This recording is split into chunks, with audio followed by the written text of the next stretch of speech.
Good morning, ladies and gentlemen, and welcome to the 2021 IAAF Virtual Conference, Aftermarket for the Future. My name is Mark Field, IAAF Chief Executive, and also your host for this morning. First and foremost, thank you very much for joining us today. I appreciate you spending a few hours with us, and I hope that you will find it extremely worthwhile. Whether virtual or in person, I strongly believe the IAAF conference is an important fixture in our aftermarket calendar. It raises the level of debate in our industry and most importantly brings us together to network, share ideas and experiences. The automotive aftermarket has performed admirably in the past 2 years, supporting not just motorists, but also the emergency services. The pandemic has shown the very best of our trade, and we should all be immensely proud of the role the automotive aftermarket has played. The IAAF feeds on this. We feed on your good work, and we will continue to highlight the good work every day to everybody that will listen. We hope to meet with you all next year, and we have an excellent networking program lined up for 2022, something which I'll come on to later.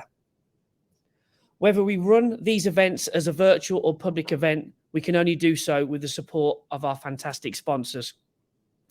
A massive thank you to our headline conference sponsor, Alliance Automotive Group. Thank you for your support. This year, we've also been thrilled to have a record number of main sponsors. These include UK Garage and Body Shop event, the Automotive Recruitment Alliance, Boswell Insurance, Varta Clarios, Move Lubricants, First Line, Echo, Cortico, LKQ Euro Car Parts, FAI Auto Parts, and Lucas Oil, NGK, Miele, and TMD Friction with Techstar, Mintex, and Dom brands. And also a big thank you to our partner sponsors, who are Arnold Clark Auto Parts, BM Catalysts, GSF Car Parts, Fincred IS, Logistics, and Emotive. Last but by no means least, we have our award sponsors to thank. They are Alcom, WAI, Boswell Insurance, Hella, XL Automotive Group EAG, and Glen Callum Associates. Voting is now closed for the IAAF Awards, and we will announce the winners towards the end of the conference. A few housekeeping rules, though, if I may. There aren't that many, but basically I want to make the conference as interactive as possible. Please place your questions in the question box. Any issues, please message, and a member of the team will come back to you. We'll have our first break around about 12. This will be about 10 minutes before we move on to our special guest speaker, Martin McCourt. And then we'll have another 5-minute advert break around 1 p.m. when we go straight into the awards. So we'll aim to have you all finished by 1:30. Okay, so we'll go straight into our first guest speaker, Quentin Lehetet, Country Director of Jeeper. In an exclusive IAAF report, Quentin will set the scene for us and look at the future landscape of our trade, opportunities and challenges. What does the data tell us? Welcome, Quentin.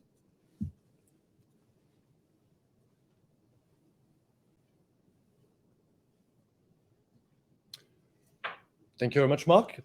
Thank you very much, everyone, for attending today, and thank you for having me. So the idea of today is to discuss about the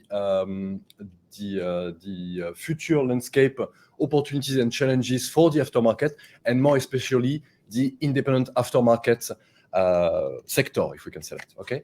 So what we are going to have a look at today is around four different. I was about to say chapters. It's going to be a bit quicker than that, but let's say 4 different key ideas to have in mind, so you can plan ahead for your business for the next coming years, from short term to longer term, let's say 5, 6, 7 years even. Okay, so first of all, there is something very important to have in mind when looking at the aftermarket, generally speaking. It's the car sales dynamic, the dynamic of the market. And this is very important because cars that are being sold new today, and we know that there are not so many at the moment, are the cars that needs to be maintained in the future. And in the end, the car park is just an accumulation of new registrations that need to be served in the future. So that market dynamic is ultra important, and this is the first metrics for you to look at in order to be able to plan your strategy for the coming years. If you look at the year-to-date new car sales, here we are looking for a period from January to October. We don't have yet the November figures. They are in the pipe. They're probably going to come at some point next week. What you can see here is that we have a metric compared to 2019, how the volume of cars sold in 2021 are looking compared to 2019. That you can see all the red parts of that chart, and then you can see the same for 2020 versus 2020. What is important to see is that compared to if you take the 5 most important European countries France, Germany, Italy, Spain, and the UK, you can see that the growth in 2021 compared to 2020 is very limited. Okay, and this is January to October figure. You can see that the growth is plus 2.6% compared to last year. That was a disaster. Okay. Unfortunately, everything went well for the first half of the year, but then from July onwards, we started to have some supply issue with the microprocessor shortage and other component shortage. And what you can see here is that the market actually dipped from July, then August and September. You can clearly see it in all those markets. The consolidated volume, you can see here, growth is only plus 2.6%, and we don't believe it's even going to be a positive number. We are probably going to look around 0% towards the end of the year. For the UK, you can see it's only 3% compared to 2020, and still minus 29% compared to 2019. Okay, we are very, very far away from the numbers, the crazy numbers we had in 2016, for example, where 2.6 million, almost 2.7 million of cars were registered new in 2016. You can see at the bottom right that at the moment, January to October, we have 1.4 million only. Okay, last year we were just short of 1.7 million, and we are not going to do better this year. Not because the demand is not here, but because we can't supply, the offer doesn't exist. Okay, this is very, very important to have this in mind, because what does it all mean in the end is that the car park is not going to grow as fast as it should be, and that the car park is not being renewed as it should be as well. I'm going to detail that in the next key idea, which is the impact of new car sales on the aftermarket. It's a very simple three arrow slides. Basically, the poor new registrations means that there is an aging car park. The car park is not renewed as it should be normally, and because of this, the car park is aging. It's relatively simple. If you are not replacing a car by buying a new one, you're just holding on to the old one.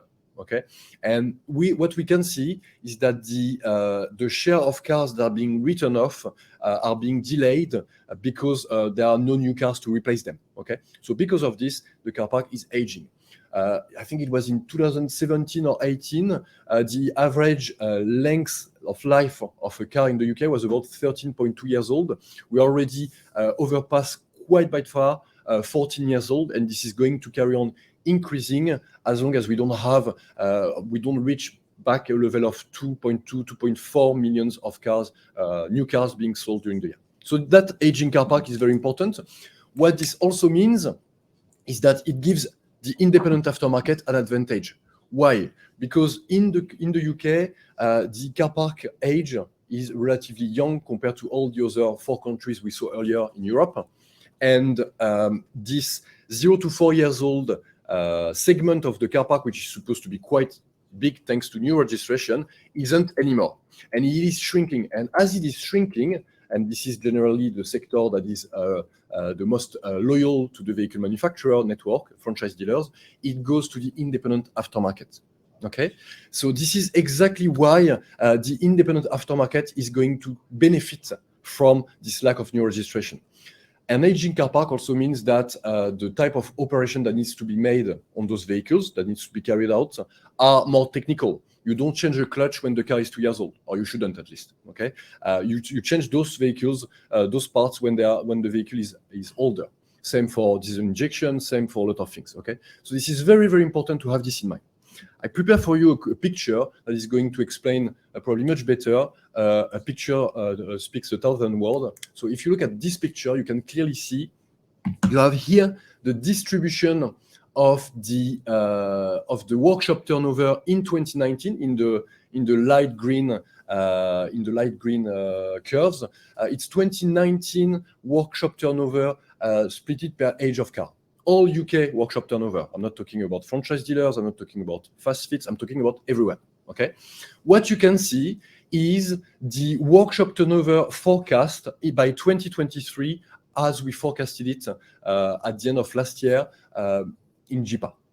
What you can see clearly is a dip within the 3 years old section, you can clearly see that dip.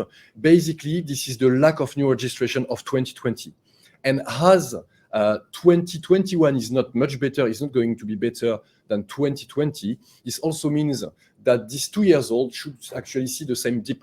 So that those numbers are probably even, that red area is going to be even bigger than what we calculated last year. What does it mean clearly is that red part is at loss by 2023, and this is going actually to be balanced by the increase in the 5 to 9 years old car park, especially. This is really where you can see the increase, the switch. Okay, why is it so important? Because in the UK currently, not tomorrow, but currently, franchise dealers are not geared, doesn't have the willingness, don't have the right strategy. There are many reasons, and each brands are different, but they are not performing well on the 5 to 9 years old car park. And this is very important because all that green part at the moment goes in the high majority to the benefit of independent aftermarket players. Now, vehicle manufacturer can adapt their strategy, and the way, depending on the way they do it, they will definitely want to take part of this. That makes sense when you see the impact of the red area. How are they going to do it is another question, and based on their strategy, they might be more or less successful. Okay, we are going to see that in the next point. What is the next point? The next point is the changing landscape of vehicle manufacturers. And before going into the detail of the aftermarket strategy, I just want to show you quickly how the vehicle manufacturer landscape is changing. We have a big consolidation process of vehicle manufacturers. If you remember, within the years 2000, Peugeot and Citroën merged together and became PSA Group. Then Peugeot and Citroën, so PSA Group, towards the end of 2017, purchased Opel Vauxhall to GM. And in 2021, PSA Group and FCA Group also purchased Jeep Chrysler at some point during the years 2010s, decided to merge to create Stellantis. Okay, if you go back to those two separate entities, they had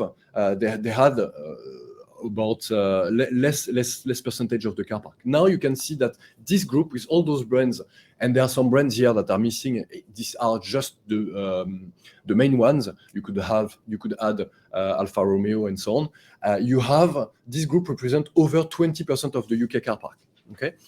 Before taking all those consolidation, you would have only one brand that would be leading, that is Ford, with about 14% of the car park, and then you have Vauxhall and Volkswagen. So you see that all consolidated together, their power is much bigger. Okay, and this is very important to have this in mind, because their power is going to give them the power to actually invest into the independent aftermarket in the UK that is probably more fragmented than some other market.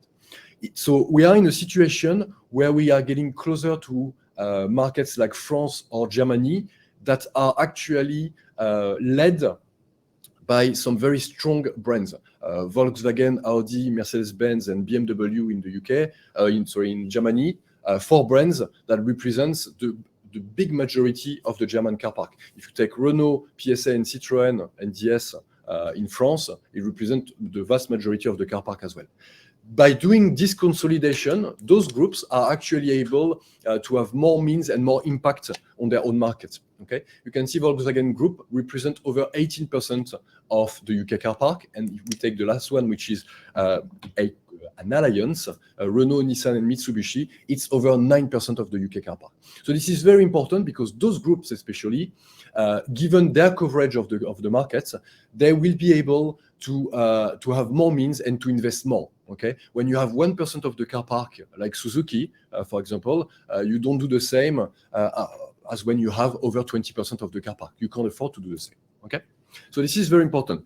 Now, if we have a look at their aftermarket strategy, we've talked about this in the past, but it's ever changing, so it's important to remind you how it works. I will start maybe by Volkswagen Group, because the approach is quite specific to the UK market, even within Volkswagen Group. In the UK market, you have a factor network called TPS that is owned by Volkswagen Group that deliver genuine parts to the independent aftermarket with over 100 factors over the UK. All right, so basically, Volkswagen Group is able to deliver genuine parts almost as would do any part distributor, any factor group in the UK. Almost, it's 100 about 100 different point of sale, 100 and 120. So this gives them a lot of power. The only reason why they're able to do it, and Mitsubishi or Suzuki or Honda wouldn't be able to do it, is because they don't represent enough of the car park for this to be successful, and more important than successful, profitable. Okay, so there are genuine parts for Volkswagen Group that are going through independent workshops thanks to TPS, and this is their way of getting that 5+ years old car park when the driver do not go back to the franchise dealer anymore, and in that case they are growing not their internal workshop business but their external sales business. If you look now at Stellantis, they have what is called Distrigo. The strategy of Distrigo is even more comprehensive than TPS. The strategy is that they offer genuine parts that are any of those brands that you can see on the screen. They offer tier 1 OE supplier. Okay, so I'm not going to quote names to stay impartial, if we can say that, but it's basically tier 1 suppliers, okay, OE manufacturers. And they also offer aftermarket all makes brand. This is the difference compared to TPS that will only sell genuine part. They offer their Euro-Repar brand that is actually all makes. It's not only the brands you can see the logo here. It's actually all makes in principle. Okay. And you have, on top of this, they are developing a garage network called Euro-Repar Car Service, where the aim is to be able to also service all makes using their Distrigo distribution strategy in order to use those parts. Okay. If you look at Renault, Nissan, Mitsubishi, and it's mainly for Renault at the moment, you have also Motrio. Motrio in the UK at the moment, it's still relatively confidential. However, this is interesting. There was an interview in the French press that was out this morning about the Motrio business unit director, and he was explaining the strategy for the coming years. The idea is really to do something similar to Distrigo in some regards, to be able to have a Motrio brand that is going to be a brand of parts for cars that are 5 years and older, to have a Motrio repair centers as well, where those all makes parts can be fitted. So the strategy is similar to the Distrigo one. What they want to do on top of this, they are looking into developing a mobile repair network, as well as to have more city and urban workshop developed, and not only the kind of location that you have for dealerships. Okay, so watch this space. I think it's very interesting. We could talk about Ford as well and their strategy. I think here that's 3 examples that are similar for Distrigo and Motrio, a bit different for TPS, but all of them have their pros and cons, if we can say that, and we will see how those models are going to unwrap for the future years. Okay. Still talking about the consolidation of vehicle manufacturer. Here is an interesting slide that is showing you as of 25th November, the valuation of the 10th or the market capitalization, the market cap of the 10 biggest car makers in the world. What you can see here, it's in billion US dollar. It's the 25th of November, so it might have changed a little bit already. The new variant was not announced at that point. We know that it has some impact on the financial market. What you can see, what is very interesting, is that the orange manufacturer that you can see here are actually manufacturers that didn't exist 20 years ago. All right, you have Tesla, Rivian, Lucid. Tesla was incorporated in 2007, if I remember well. Rivian, Lucid were also incorporated recently. Those vehicles manufacturers are just starting to sell, and I'm especially talking about Tesla here, volume. Okay, Rivian, they haven't delivered one car yet. Okay, and they still way more than GM, General Motors, or Ford. It is completely crazy. Okay, if you look at those orange car makers, you can see here they represent 60% of the top 10. Three car makers that didn't exist 20 years ago already represent 60% of the total top 10 market cap. It's completely crazy. Okay. On the other hand, you can see you have companies that are elder. You look at Toyota Corporation, Volkswagen Group, Daimler. You can see they are much lower than Tesla. They don't even represent half of it altogether, which is again completely crazy. So some people say that there is a huge bubble around electric vehicles valuation. What is sure is that investors at the moment are really putting their money in what they think is the future, and in that case, those new trendy brands of vehicles. Okay.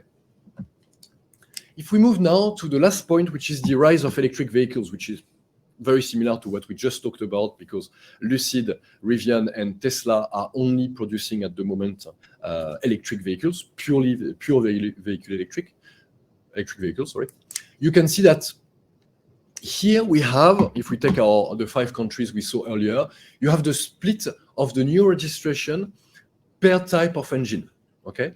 What is interesting to look at, first of all, if you look at petrol and diesel, you get the former ICE or the former traditional engines, if we can say that, and then everything that is of another color, green, dark blue, and light blue, are electrified vehicles. Okay. What is important is that HEV and mild hybrid that are non-plug-in are relatively similar than ICE in the way they are managed, in the way they are repaired. Okay, so it's not a big disruption. The disruption really of the market and the workshop market is more coming from plug-in hybrid, because here you really have 2 different engines into one car, and even more disruptive, the battery electric vehicles, because in that case you only have one engine, that's an electrical engine, and that has much less parts first to be changed, but also much less components. Okay, so when you look at this, it's very important to keep in mind and to have in mind the split of battery electric vehicles and plug-in hybrid. These are the two that are really going to have a huge difference for the workshop turnover. Okay, if you look, for example, at Italy, when you see that 29% out of 38% in total is HEV, the coming disruption is not so big than when you compare to Germany, where 24% out of 40 is actually either plug-in hybrid or battery electric vehicle. So that mix is very important, because this is what is making the difference and what is disrupting the market. When I say disrupting, if you look at battery electric vehicles, the big question is that there will be much less components, much more labor probably. Okay, so if we look at the changing business model of the aftermarket, generally the traditional one with IC engines, we have more or less 50-50% in terms of turnover when you split the turnover between labor and parts. Okay, if you look at PHEV, it's still to be confirmed, but we can imagine that we actually have 55% of parts, because you have 2 engines, and 45% of labor. Okay, so you have the way of part is a bit more important because of this of those 2 different vehicle engines. Okay, we carried out a survey already last year in Norway at JIPA, and what we can clearly see is that the PHEV consumption of parts and of workshops in Norway is the one that is the closest to ICE. Okay, it's already a bit smaller in terms of annual budget, but it is actually the closest. If you look now at battery electric vehicle, you can see that we have only, this is an hypothesis that needs to be validated in the future, but we think that the idea is that we would have a split of 65% labor and only 35% parts. Okay, so that clearly means that the business model of the aftermarket is changing, and this is why you have vehicle manufacturers like Volvo, like Hyundai, and I think a good PSA Group or Stellantis that are trying to do some subscription models. They are trying different options in order to find a business model that can replace that aftermarket change. Okay, so for example, Renault a few years back thought about leasing the car battery in order to be able to make to change the business model. They stopped doing this in 2018. I guess it wasn't conclusive. If you look at Hyundai and Volvo, recently they say that they are launching more or less the Spotify of car, where basically for a month or two, if you need the car, you can have it, you can change it. Everything is included. It's like going on vacation on all inclusive. You don't have to pay for anything. You don't pay for the tires. You don't pay for anything you need to change on the car. So these are new business models that are being tested in order to adapt the market. The technology is still very new, okay? So this is important, especially for battery electric vehicles.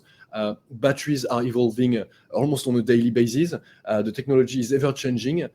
So at the moment, it's still very early to understand what is the aftermarket model for those vehicles. We are finalizing a survey on this on the electric aftermarket that we will have ready around towards the end of January, where we should have a first beginning of answers. But for sure, we still need to wait because those vehicles are just booming and are still very young. So it will be difficult to compare apple to apple when you have a car park that is 8.6 years old and when you have one that is 2 years old. Obviously, it's difficult to compare them. So we will adapt in order to see what the future could be. And we arrive to the end of this presentation. So thank you very much for your time. And if there is any question, I think this is the right moment to ask them. Thank you very much. Thank you, Quentin. Some jaw-dropping slides there, as we've seen. I have had some questions. I'll start with one from an independent garage who says they are concerned about data accessibility, particularly for software updates. Will vehicle manufacturers work with the aftermarket to help keep our roads safe and cars on the road and grant access? It's a good question. It's a good question that was there even before electric vehicles, and that will be there after electric vehicles if we all switch to hydrogen or something different. It's a very tough question to answer because the block exemption rule is telling us that it should be easy for independent repairers to actually repair those cars and access the data and be able to offer an alternative. That's the practice. That's the theory. Sorry. In practice, we all know it's much more complicated. We know that you need more or less one account with one brand. So if you repair all makes, you need 20 different accounts or even more. So it's just very difficult for independent garages to manage. I think really the initiative of AFCAR and the FIGFA at European level are very, very important in order to ensure that fair competition. In my seat, it's difficult to answer this question, but hopefully the fair competition will remain, even a fairer competition, hopefully. Do you think we'll see any new entrants coming into the market like we have done in recent years? In new entrants in new vehicle manufacturers or new vehicle manufacturers? Yes, for sure. I think there are some entrants that we didn't see here. We see a lot of Chinese car makers that are new, really new. If you look at the electric engine, the technology behind it is completely new. So Ford, PSA, whoever doesn't have that technological advantage that they had with thermic engine. It's on theory much simpler to create to manufacture an electric vehicle, and therefore the technological barrier to enter that market are much lower. You can see that in fact it's not that easy. We can talk about companies that in the past say they would invest into the electric cars business and in the end stop doing it. But you can also see a lot of Chinese companies that are emerging from that. I'm thinking about NIO, for example, NIO, that entered the stock exchange last year. And if you look at them, they are relatively close to the top 10 I showed a bit earlier. So yes, simple answer, yes. Sorry. Thank you. We have had a question about block exemption, which I know we'll come on to later. I don't know if you have any thoughts on that with regards to your presentation. But also adding to that, another question, and do please keep your questions coming in. We should obviously prepare for the future, but should we be careful about talking too much about disruption? The aftermarket is in a strong position for some time ahead. Definitely, I think to answer the last question first, I think definitely the independent aftermarket is in a very strong position. The new car sales, as we see them at the moment, is a great opportunity for the independent aftermarket to consolidate that strength. So definitely strong position. Vehicle manufacturers are trying to find ways to be more competitive, and we know that the UK market is very, very competitive, very price-led, and for them it's very difficult to challenge. To be more competitive. So definitely the independent aftermarket is in a very strong position. Those vehicles that are electrics are being sold at the moment. Okay, the early adopters are starting to buy them. We are relatively still a bit far from the mass adoption that we can see in Norway, for example. So there is time to get ready for this disruption. But I think it's good not to leave it to the last minute. Okay, this is very important because we already see more and more independent garages that see electric vehicles, and we will see even more of them within the next month. So it's important to be aware of all those trends, to be ready, to plan ahead, and to have a plan ready for those vehicles. Really. Regarding block exemption, I guess the real strength, or what is important for block exemption even, is that the driver needs to be aware of it. And I think this is a huge issue and a huge misconception, as most new cars are being sold when there is stock at the moment. When they are being sold, they are being sold with a PCP contract, for example. For a lot of drivers, they don't understand that BER, block exemption rules, still apply to them. They don't have to go back to the dealer, okay? But that they don't know, okay? So I think there is also a lot of voice that needs to be made around the right to choose. And I think this is a very important point that I know the IAAF is working very strongly on. We need even more people than just the IAAF talking about that. I think this is the very key because drivers do not know what their right to choose is really. Thank you, Quentin. You are very popular at the moment. We've got a lot of questions coming in. Will there be greater demand for a highly skilled workforce to maintain and repair vehicles, making the current master tech status the future minimum? What effect will this have on the size of the UK car park? Aye, that's a good question as well. Skills. That's from an independent garage thing. Yes, no, but I think it's a very good one. We all know, and I think this we see that the skills and the MOT technician, the technician in the workshop is in very high demand at the moment. We could almost compare the situation of technicians to the one we have with HGV drivers. Okay, there is a lack of technician in the UK, and I think we need to make. I don't know.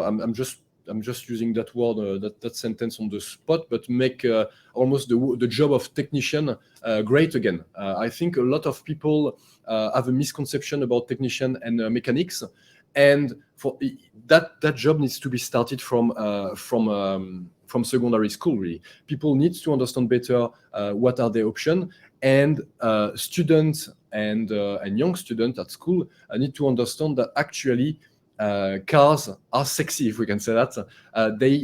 There is more and more electronics. It's becoming more and more of an engineer job and not only what they think it is. I think this is very important.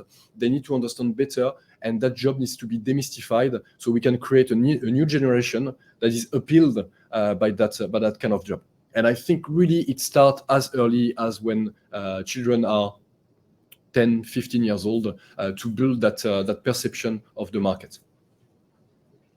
Thank you very much. I have one more question, if that's okay. Again, from another independent garage. We have a number of those on the conference today, which is excellent. Volvo firmly believe in a subscription model. If further VMs follow suit, what impact will this have on the aftermarket? The first thing, what is important, Volvo strongly believe in it. They need to put those cars on the market, and then they need to test the business model. So this is great that they believe in it. Now they need to see if their figures are stacking up. And I think this is really the strong challenges for them. Are they going to make money out of it? They will probably need to adapt and adjust those business model. And I think we are going to see a lot of those offers coming up from all kind of vehicle manufacturers. But you will see that the offer we have today, I'm ready to bet quite a lot of money on this, is not going to be the offer that they do in 2 years' time. That's for sure, because this market is just emerging. It's a lot of statistic and actuarial job behind this, and I think they need to adjust their model, and they don't necessarily know already how the consumer is going to react to such offers. Maybe a daily price would be better than a monthly price. Maybe 6 months minimum would be important for them to be able to make money. We don't know yet, and I don't think they know either. They probably have a lot of different hypotheses. They need to try it and adjust it. So again, difficult to say, but what is sure is that those subscription models, when it comes from Volvo, of course they want to see the vehicles back into their Volvo dealership. Okay, but as an independent garage, I think it's very important to think more and more about fleets, because that consolidation of the car park that is owned by companies that are not vehicle manufacturers, they have a fleet manager, and what they want to do, they want to stretch the asset to the minimum possible running cost. And that minimum possible running cost is not coming from a vehicle manufacturer all the time. Okay, so this is very important. If you look at the HGV markets, a lot of HGV independent garages are doing jobs with fleets, and they are doing so because they are more competitive. So I think the passenger car market needs to think the same way, and this is important for garages to adapt and to be able to actually have commercial discussion directly with fleets, because it's just going to be more and more of that in the future. Thank you, Quentin. Some excellent questions and some even excellent answers. Thank you, Quentin. Thank you very much, and thank you for all the questions. Very great. Thank you very much for that presentation. I feel we could continue for some time, actually, Quentin. So perhaps in the new year, we will host a special Q&A webinar and host that at IAAF because there's been so many questions coming in. I see that you're all enjoying the new emoji icon as well and enjoying playing with that. So thank you for that. Yeah, more heart eyes is good. I'm going to thank my mother for that. But thank you. Right, we shall move on quickly. For our next guest speaker is Professor David Bailey of Birmingham Business School.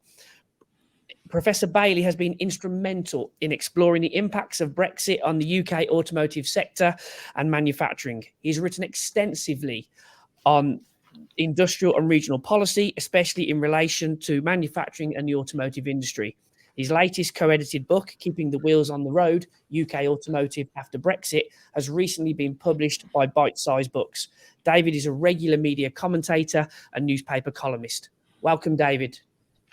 Hello, thanks very much, Mark, and great to be here. I'm going to talk today about the new car market and trends in manufacturing, and quite a lot of it will overlap with what Quentin had to say, but I'll try and say a bit more about some of the disruptions that are coming. I'm not at all an expert on the after-car market, but I'm very keen indeed to learn, so I'll probably learn, I think, more from this than you probably will, to be honest. So what I'd like to talk about today is sort of 4 basic things. What's happened in terms of COVID and on the economy and the car industry, trade after Brexit, electrification, which will overlap with what Quentin had to say. I thought it was a fantastic presentation, by the way, Quentin, and also some of the big policy issues that are coming in terms of the government. Now, COVID, as we all know, had a profound impact on the economy, a massive hit to the economy last year. The economy has bounced back, but is still smaller than it was pre-COVID, and it had a big impact on the auto industry, which largely had to shut down to begin with because of the impact on both the supply side and the demand side. The industry itself bounced back relatively quickly, but then, as we were hearing from Quentin, we then went into this kind of long COVID impact, with the big semiconductor shortage. And partly that's a complicated issue, but lack of investment in semiconductor production. The car industry cancelled its orders, so put itself at the back of the queue. It also doesn't use so many of the really expensive chips. So semiconductor producers are focusing on things going into PCs, gaming machines, and other things. Big issues for the car industry about getting a supply of chips, and that's going to continue through till next year, I think. Global output this year could be down by as much as 9.5 million cars. So going back to what Quentin was saying, we're seeing a severe supply side constraint that will continue into next year. Now, that in turn raises some interesting questions for car makers about whether they make or buy stuff. And that's a perennial issue for manufacturers. But I think increasingly what we're seeing is car makers starting to think, look, if something's really strategic to us, whether it's chips or batteries or e-drives, we might make it in-house. So we're starting to see, I think, a shift away from relying on suppliers to either doing things through joint ventures or in-house. And we'll see more of that. We've also seen COVID, I think, accelerating the EV shift. And that's partly because governments have given support to the car market to try and keep it going, and have really orientated it very much towards electric vehicles. Car makers increasingly are collaborating, given the high cost of developing electric vehicles. Yes, they may be simple to make, but actually developing them is hugely expensive. I think, as we heard from Quentin, Chinese firms are going to emerge as even more powerful, not only because they can make electric cars cheaply, but because their economy recovered much more quickly from COVID than, say, European ones. And I think also firms are rethinking their production footprint and what markets they're going to serve. So we saw, for example, Mitsubishi decide that actually as part of the Renault-Nissan Mitsubishi alliance, it won't really sell in Europe anymore. We saw a rapid bounce back from the economy from COVID, but it slowed. And the growth in the third quarter of this year was actually relatively slow. That was before the latest variant, which I can't even pronounce. I know we're all improving our understanding of the Greek alphabet, but that's even before the new variants arrived. And the economy is still 2% smaller than pre-COVID. So from an economic point of view, business investment remains down on pre-COVID levels. There are big issues around supply chains in terms of being able to move stuff around the world, partly because of COVID, partly as well because of Brexit, which I'll come on to in a moment. There are staff shortages in some sectors, and consumer confidence is relatively weak. Now, in the last budget, the Office of Budget Responsibility gave the Chancellor quite a lot of extra money to play with because it said the economy will perform well in the future. A note of caution there, the Office of Budget Responsibility have consistently overestimated future economic growth. And in fact, what I think we'll see is relatively rapid growth this year and next. And then in line with forecasts from the National Institute that I've put there, we'll be back to slow growth in 2023 and 2024. Why do I say that? Well, I say that in part because we were experiencing slow growth anyway before COVID hit. We'd seen relatively slow growth in recent years, ever since really the global financial crisis. And we've also got the slowing effect of Brexit. So we're in this odd situation, I think, of mild stagflation. Inflation could get up to 5%. At the same time, we're seeing slow growth. Brexit is going to act as a drag on growth. We're seeing a squeeze on living standards as well coming in. So the economic sort of forecasts actually don't look that brilliant. Now, so far we heard that actually the car market is constrained by the supply side. Absolutely right. Going forwards, it might also be constrained by the demand side. So I don't think we're going to see a massive increase in new car sales going forwards. I think we're also seeing one of the important things is actually a big cash crunch in much of manufacturing. So manufacturers that shut down during COVID had to take out support from government through various government-backed loan schemes. They're now having to repay that at a time when the economy isn't growing very quickly. So there's a bit of a cash crunch taking place in manufacturing, including the auto supply chain. Make UK, for example, the manufacturing employers body, is asking for extra time to repay government loans. So a lot of issues stacking up on the manufacturing supply chain. As we saw last year, the new car market was down by 30%. That comes after several years of the car market being down. So it was interesting when Quentin was saying we're not going to get back to normal levels for a while, but we don't really know what normal is anymore. That's my key point. And in fact, if you go back to 2016 or 17, not 5 years ago, sales of 2.6, 2.7 million a year, that was the market over trading, I think. A lot of financial innovation, things like PCPs had driven that. That was artificially high. It was going to come down. So what a new normal is in terms of the new car market, we're not really sure anymore. What we do know is that last year, the plug-in share was over 10% for the first time. Massive shift away from diesels taking place. We know, of course, that Brexit is going to reduce economic growth going forwards and therefore demand. Now, interestingly, the SMMT forecast an increase in 2021 in sales and production. Now, we may see an increase, but it's not going to be very much. And in particular, so far, the market up in the UK by just 2.8%. Still way down on pre-pandemic levels. Now, we've seen stalled supply because of the chip shortages. And September new car sales, one of the key months, half the level of 5 years ago. What was interesting, I think, is in October, the combined share of battery electric vehicles and plug-in hybrids, those two key disruptors that Quentin spoke about, of over 23%. So getting on for 1 in 4 cars, new car sales, is a plug-in. So electrification really is happening in a big way. Diesel's continuing to collapse in terms of new car sales. And the SMMT expects battery electric vehicles alone to outsell diesels in the whole of 2022. So I think that's going to be seen as a bit of a watershed moment where battery electric vehicles have really arrived in a big way. In terms of car production in the UK, production is down so far this year because of the chip shortage. And that comes after several years of declining car production for all sorts of reasons. Brexit uncertainty, the shift away from diesels, turbulence in key markets like China. Having said all of that, I'm still optimistic that in the longer term, output in the UK could get back to about 1.5 million by 2030 and 1.7 million by 2035, which is roughly where we were before the Brexit referendum. But that's going to require a lot of government support in terms of pushing electrification and encouraging manufacturers. What we're seeing at the moment, a lot of production slowdowns, difficult, for example, for Jaguar Land Rover to even plan production next week, let alone next month. And that has an impact straight away on the supply chain.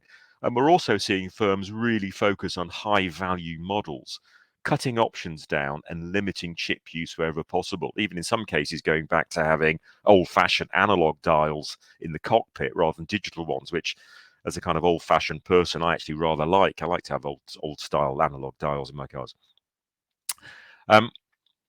We are seeing a big shift away from diesels across Europe, particularly pronounced in the UK. This is a headline from a German newspaper a couple of years ago, like the Checkpoint Charlie a sign in a German paper, you're now leaving the diesel sector.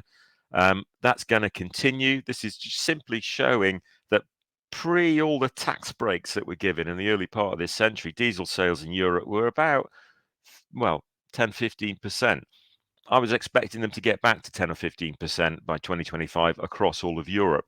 It may even be much lower than that. So effectively, diesels, I think, new car diesel sales are on the way out. And this is a peculiarly European problem.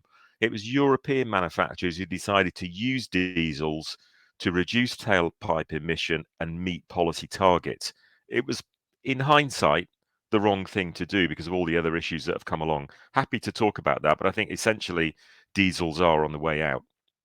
And we're seeing that in terms of consumers being very much switched off. We're seeing concerns over future tax rates, about whether you can drive a diesel into city centres.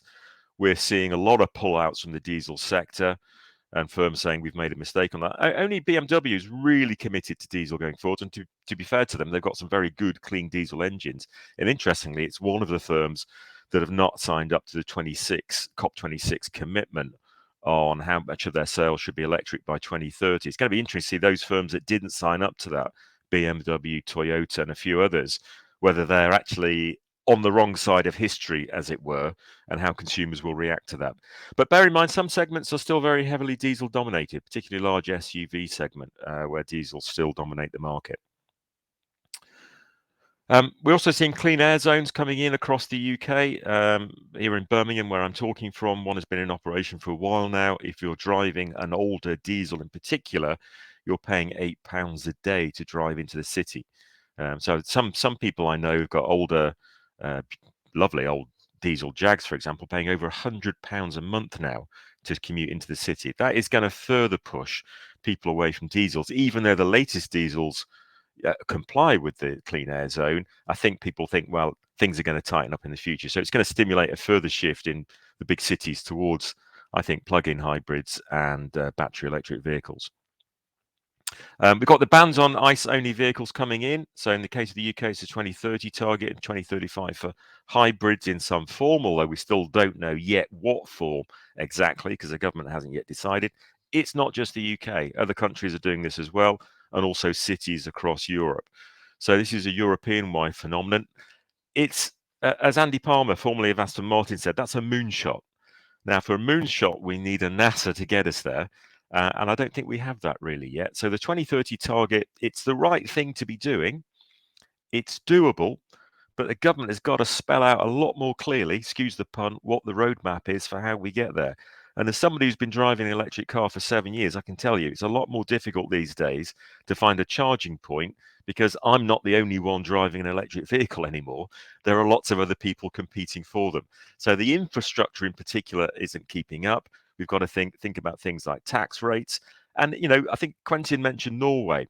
80% of new car sales of late have been battery electric vehicles. Now, Norway have shown you can do this. Yes, it's a relatively rich country, but they've thought holistically about how to encourage people to switch over. You know, you can drive in a bus lane. You can often park for free, charge for free, finish your journey using public transport if you've got an electric vehicle, and they've got a superb charging infrastructure. We've got to think holistically like that if we're going to make 2030 really, really doable. Otherwise, we're going to run into problems later. Brexit saw a big decline in investment in the UK car industry because of the uncertainty. That was resolved by the Trade and Cooperation Agreement, which was very welcome. No deal, I think, would have been absolutely catastrophic for the UK car industry. What was key about that is that the Trade and Cooperation Agreement avoids tariffs and quotas if rules of origin regulations are complied with. That means 55% local content from the UK or the EU. I'll come back to that later. That's great in really enabling tariff-free trade if the rules are complied with, but it still puts a big burden on firms, particularly smaller firms, to actually comply with these new regulations. The Trade and Cooperation Agreement was absolutely critical in encouraging investment at both Nissan and Stellantis, so hugely welcome. A part of the agreement was actually something around battery manufacturing. So essentially, an electric vehicle made in the UK or the EU after 2026, the battery has to come from the UK or the EU. You can't import a battery from, say, China to the UK, put it in a car and then export it to the EU. That's going to face tariffs. So the race is on very much in terms of investment in battery manufacturing. Batteries are big, heavy things. They're expensive things. You know, this doesn't make a lot of sense in moving them around. So big investment going into battery manufacturing in the EU. The UK is lagging behind. If we're not careful, we'll lose mass car manufacturing, because the car manufacturing will go where the batteries are cheap. So we've got to see a really big effort on battery manufacturing. Lots of extra costs have still come in from Brexit, even if there's no tariff barriers. You've got the customs regulations to comply with, and also rules of origin. What we've found is it's smaller firms in the supply chain that really struggle with that. We saw in the first quarter of this year a big fall in exports to the EU. There was some bounce back after that, but the longer term effects of this are still working through. A lot of firms have faced decreased exports, and the trade disruption from Brexit, it will mean that by 2030, according to the Office of Budget Responsibility, about 15% lower exports and imports than we would have seen otherwise. Why does that matter? Less trade means less economic growth. The OBR estimates that the impact of Brexit in the long run will be about 4% lost GDP. Now, it was estimating about 2% hit from COVID-19 before the new variant. Now, luckily, we have a vaccine for COVID-19. I had my booster only last week. We do not have a vaccine for Brexit. And the full effects of Brexit-related disruptions to trade and GDP won't be fully felt until all the terms of the Trade and Cooperation Agreement come into effect. And in particular, I just want to emphasize that custom checks on incoming goods are not in place yet. They were postponed by the government to next year. So there could be possible disruption to it, for example, to supply chains further for components coming in to the UK, going into cars actually made here. Bottom line is lots of extra costs. The cost just of filling out import and export declarations for the UK economy could be as high as £15 billion. In the case of the aerospace sector, additional costs just in terms of customs of about 1.5 billion. So look, this was a good deal in the sense it avoided tariffs, but let's not kid ourselves. It was a very thin deal and there's lots of extra costs. And just to illustrate that, in the first quarter of this year, about 73% of exports that could claim zero tariffs, if they satisfy rules of origin requirements, have done so. In other words, 27% of exports weren't doing that. Now, that's either because they didn't meet the rules of origin rules, or it was too complicated or expensive for them to actually get the forms filled out. In other words, 27% of exports were facing tariffs. So there's a lot of extra costs from Brexit for manufacturers. Boris Johnson claimed he avoided non-tariff barriers. That is not correct. There are significant non-tariff barriers for manufacturing firms and in the auto industry. I've put up this diagram before when I've spoken to you, basically showing new car model upgrades coming in the future. Honda, we know, is gone. PSA are introducing electric vans, making them at Ellesmere Port from 2022, which is great news.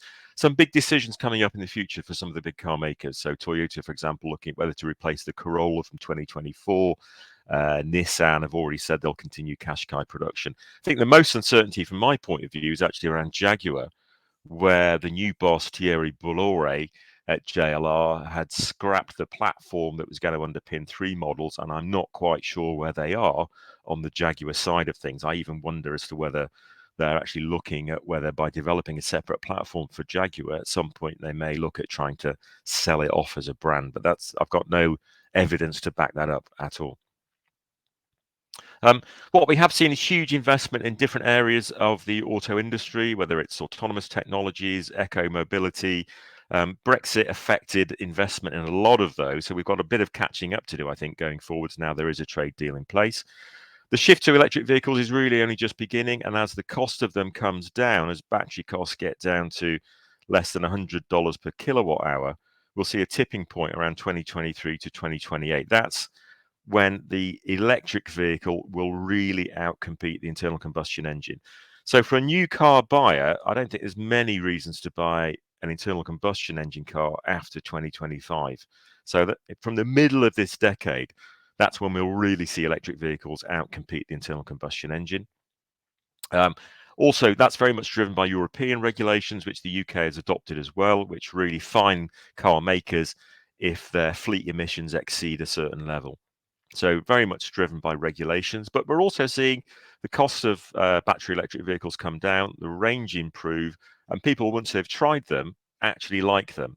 The driving them is great. If you've got a good charging infrastructure, I think then they're very, very usable for most people. One point on the policy side, the UK was out of sync very much in cutting subsidies for EVs early on.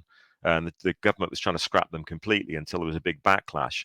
They've kept them for the time being. It's essential, I think, that subsidies are kept in place for a few years until we get to the middle of this decade where the electric car really outcompetes the internal combustion engine.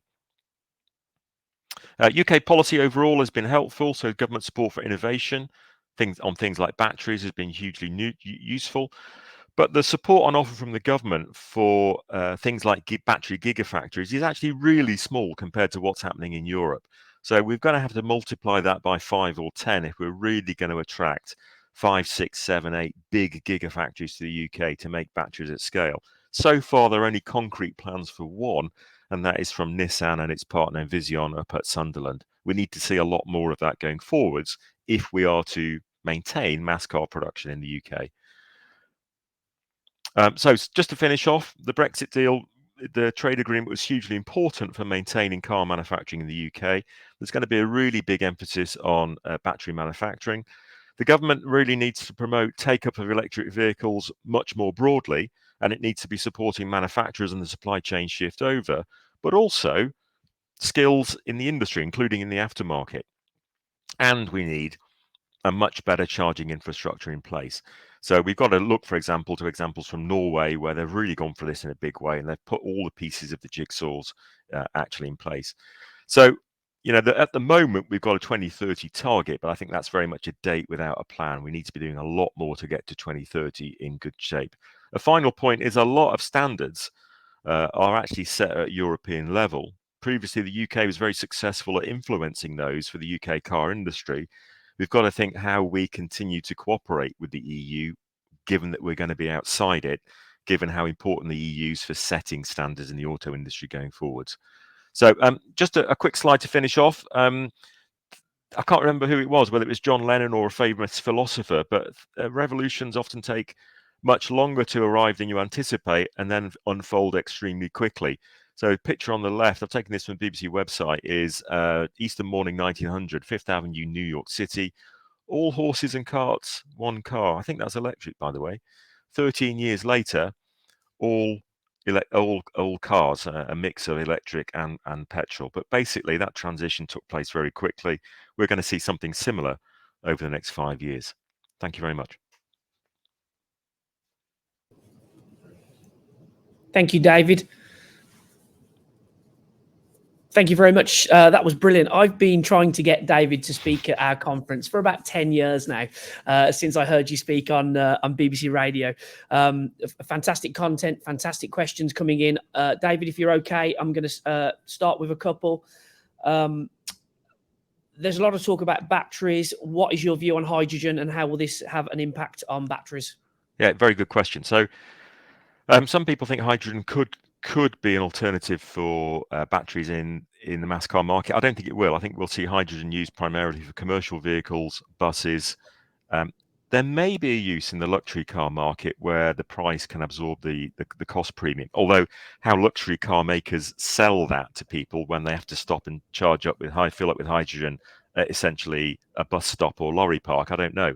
But I see that essentially in terms of the commercial sector. I think for the mass car industry, it's going to be battery electric vehicles. The other thing that's often thrown in the mix, and there's been a big split in the German industry, is about synthetic fuels, whereby you use a fuel which it uses, for example, leftover food waste. I don't think that's going to be a go in the car industry either, simply because I think the aviation industry will gobble it all up. So I think for the mass car industry, the future is battery electric. Thank you for that answer. And yeah, that could be something we could keep exploring actually in synthetic fuels.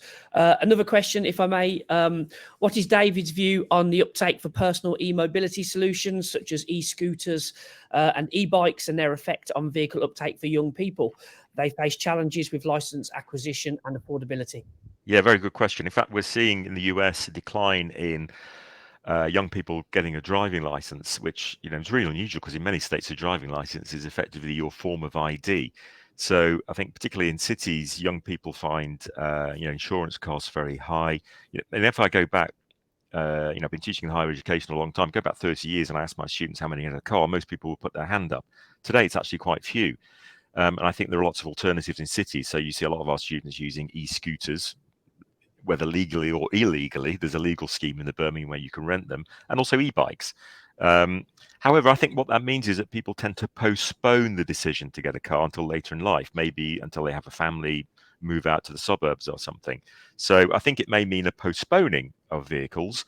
What we're also seeing as well, of course, is students, young people will, and others will use taxis because they've become so cheap. You can summon one increasingly with your smartphone and hop into essentially a hire car. Now, imagine in the future, and this is a long way off, if we get in, and I'm happy to come back and talk about this another time, but if electric cars are coming quickly, autonomous vehicles are a long way off, I think, but they are coming.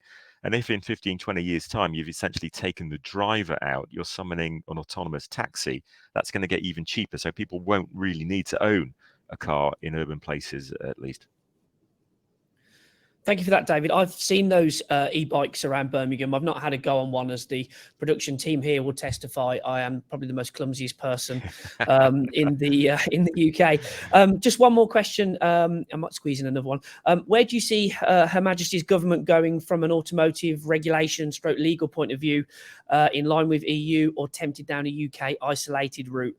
Note the devolved administration in Northern Ireland, considering a 422 MOT regime.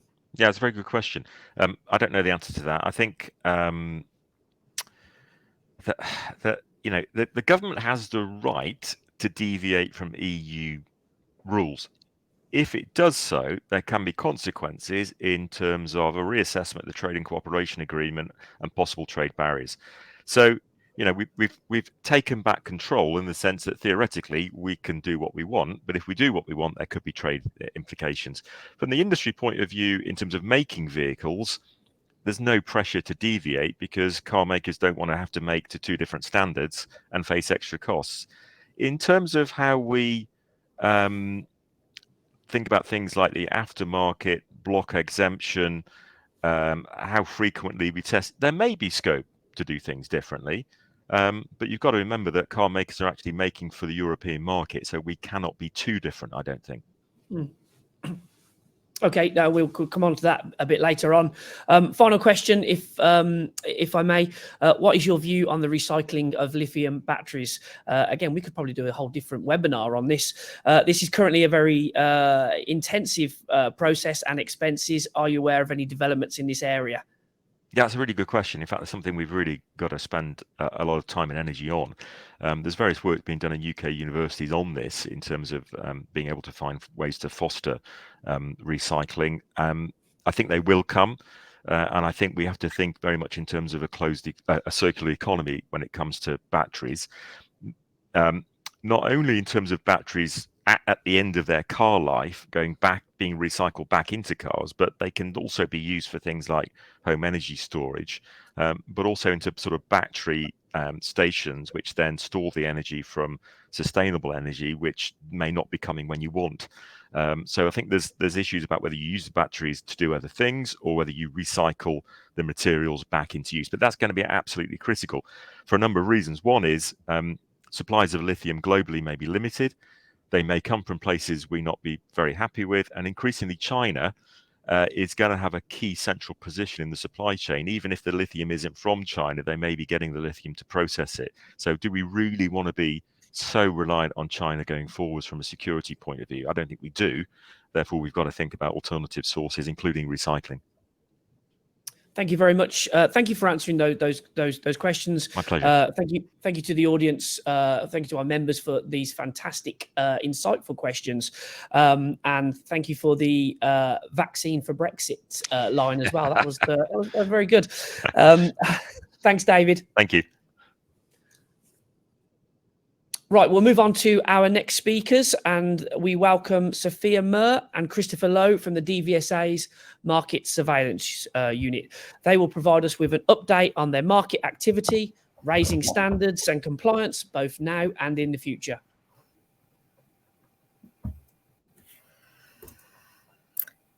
Good morning, everybody. Thank you so much for inviting us here today to speak at this conference. My name is Sophia Mer, and I am joined today with my colleague Christopher Lowe. Both Chris and I are market surveillance investigation managers with enforcement background, having worked with the DVSA for the last 6 to 7 years.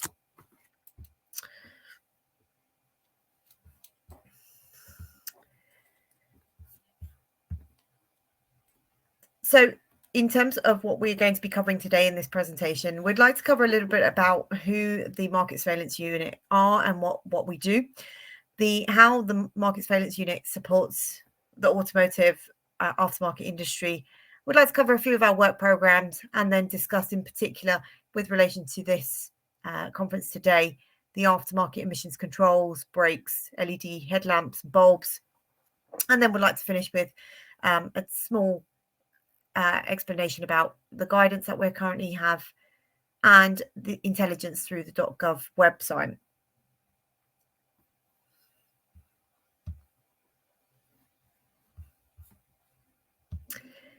So who are the Market Surveillance Unit and what do they do? I'm sure a lot of you are thinking that and wondering it, and hopefully we'll try and answer some of your questions today. So the Market Surveillance Unit, it's a department within the Driver Vehicle Standards Agency, where our aim is to ensure that products meet the required technical, environmental and safety or type approval standards We're a relatively new department within the DVSA, having been established following the VW emission scandal a couple of years ago. We're funded by the Department of Transport, and we have work that's allocated to us each reporting year, and it's divided up into work programs. So each work program that we have, that we will discuss later on today, it's covered by an investigator. So it's allocated to an investigator who will research, investigate, and report on the work program throughout the year. We work with the Vehicle Safety Branch, the Vehicle Certification Agency, and DFT International Vehicle Standards. These departments, lucky for us, have the technical expertise and knowledge required when dealing with aftermarket components. We investigate non-compliance in the automotive marketplace, and we will prosecute where necessary. So just a little bit about that: where products do not comply with the legal standards in respect of road safety and the environment, we can and we do enforce recalls and prosecute offending parties in court. We're all working together with you to regulate and support the automotive industry and deter illegal activity through our market surveillance, which is and continues to be progressing very well. We're providing guidance to the automotive marketplace. It's through events such as this that we engage with the automotive industry, along with meetings with different trade bodies. We're offering guidance and support through published articles and our social media channels every day. The gov.uk website it's a great resource which is expanding all the time.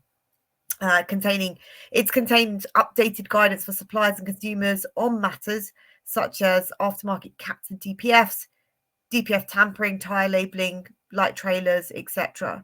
They're in the process of being finalized, and they should be up on the website very soon. Additionally, we've implemented our sanctions policy statement, which is publicly available and available on that website. So how the MSU supports the automotive aftermarket industry: we do our research. We conduct desk-based and field-based assessments. If we find evidence of non-compliance, we'll investigate it further to satisfy the compliance that we require is achieved, or to pursue with prosecution for those that breach the regulations. We rely on you, those in the market.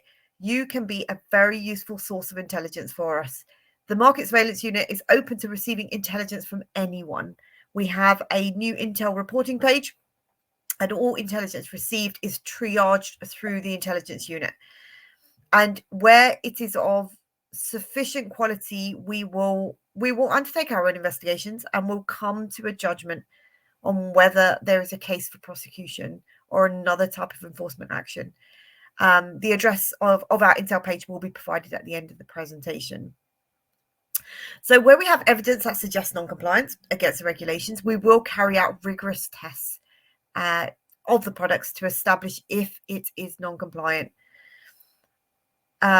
or breaches type approval requirements and is not safe to be placed on the market. We will do this very randomly.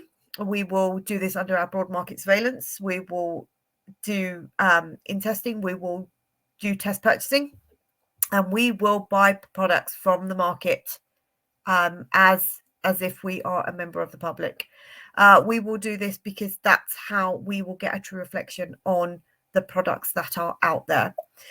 We lawfully support operating businesses, and we encourage fair competition. We offer to educate the industry, whether it's a manufacturer, distributor, supplier, importer, or retailer, to take remedial action or to change behaviors. We've been engaging across the automotive market this year already, and we've been invited to give presentations on matters of light trailers with the National Trailer and Towing Association, on the imminent legislative changes on tyre labelling with the NTDA, the National Tyre Distributors Association, and then the Tyre Industry Federation. And today, luckily for us, with yourselves. We have various sanctions which are fully laid out in our MSU sanctions policy, which is published online. And these include offering advice and guidance, issuing warnings, issuing recall notices. And if all these avenues fail or are not applicable, we will pursue prosecution. I'm going to pass on to my colleague now, Christopher Lowe, who is going to carry on with the presentation today. Thank you. Thank you, Sophia. Good morning, everybody. I was going to have a quick talk through all of our work programs for a year, what we're looking at. We'll start at the top. We've got our e-bikes, electrically assisted pedal cycles. I know somebody mentioned those earlier. They have their own regulations, and we will be pursuing more broad market surveillance under those. As Sophie said, purchasing bikes that potentially exceed the maximum permitted power for use on the road, and therefore they would then fall out of these regulations into road-going vehicles. Certificates of conformity under EU regulations. Every brand new vehicle in classes M and N and any trailers in category O that are sold in the UK must come with a genuine certificate of conformity, which is a document issued by the manufacturer, which certifies that the vehicle conforms to the approved that the vehicle conforms to the approved type of vehicle and complies with all the regulatory acts that were applicable at the time of its production. Very important. And we visit vehicle dealerships to ensure that all these certificates of conformity are being handed out and are compliant. Tyre labelling and part-worn tyres. So there were changes earlier this year to tyre labelling legislation, how new tyres are sold in person and online, and how they are labelled. Again, we've visited premises across the UK and Northern Ireland who sell these tyres to ensure compliance. Likewise with part-worn tyres, again, one of those grey areas of the industry. So we've been working with trading standards across the UK and Northern Ireland, undertaking mystery shopping exercises into the sale of part-worn tyres. Myself and Sophie are actually out on Tuesday this week. We have another in a couple of weeks' time, purchasing these tyres. Again, as Sophie said, as a member of the public, we go in covertly and just see what we get. Non-road mobile machinery. This is probably something that not many people know a lot about, but it is a huge category and basically covers anything with an internal combustion engine that does not fall under vehicle regulations. So for example, could be anything from a leaf blower or a strimmer to a bulldozer, forklift, mobile cranes. Again, it is a massive area. And we're conducting checks in respect to type approval and emission standards of the engines within these machines. Sophie's mentioned a couple of times light trailers. So these are trailers that are under 3.5 ton, so thing that you can stick on the back of your car, quite happily tow.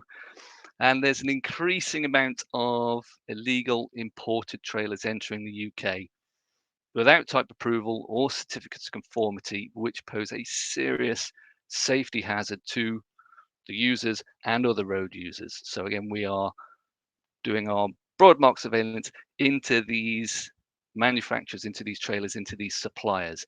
This involves also receiving intelligence from other trailer suppliers, alerting us to potential illegal trailers.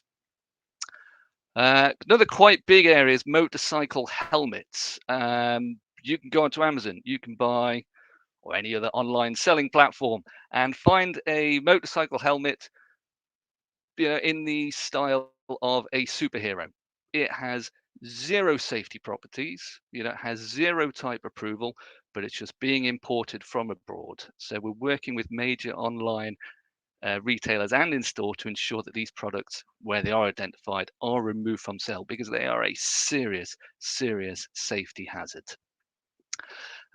Diesel particulate filtering tampering.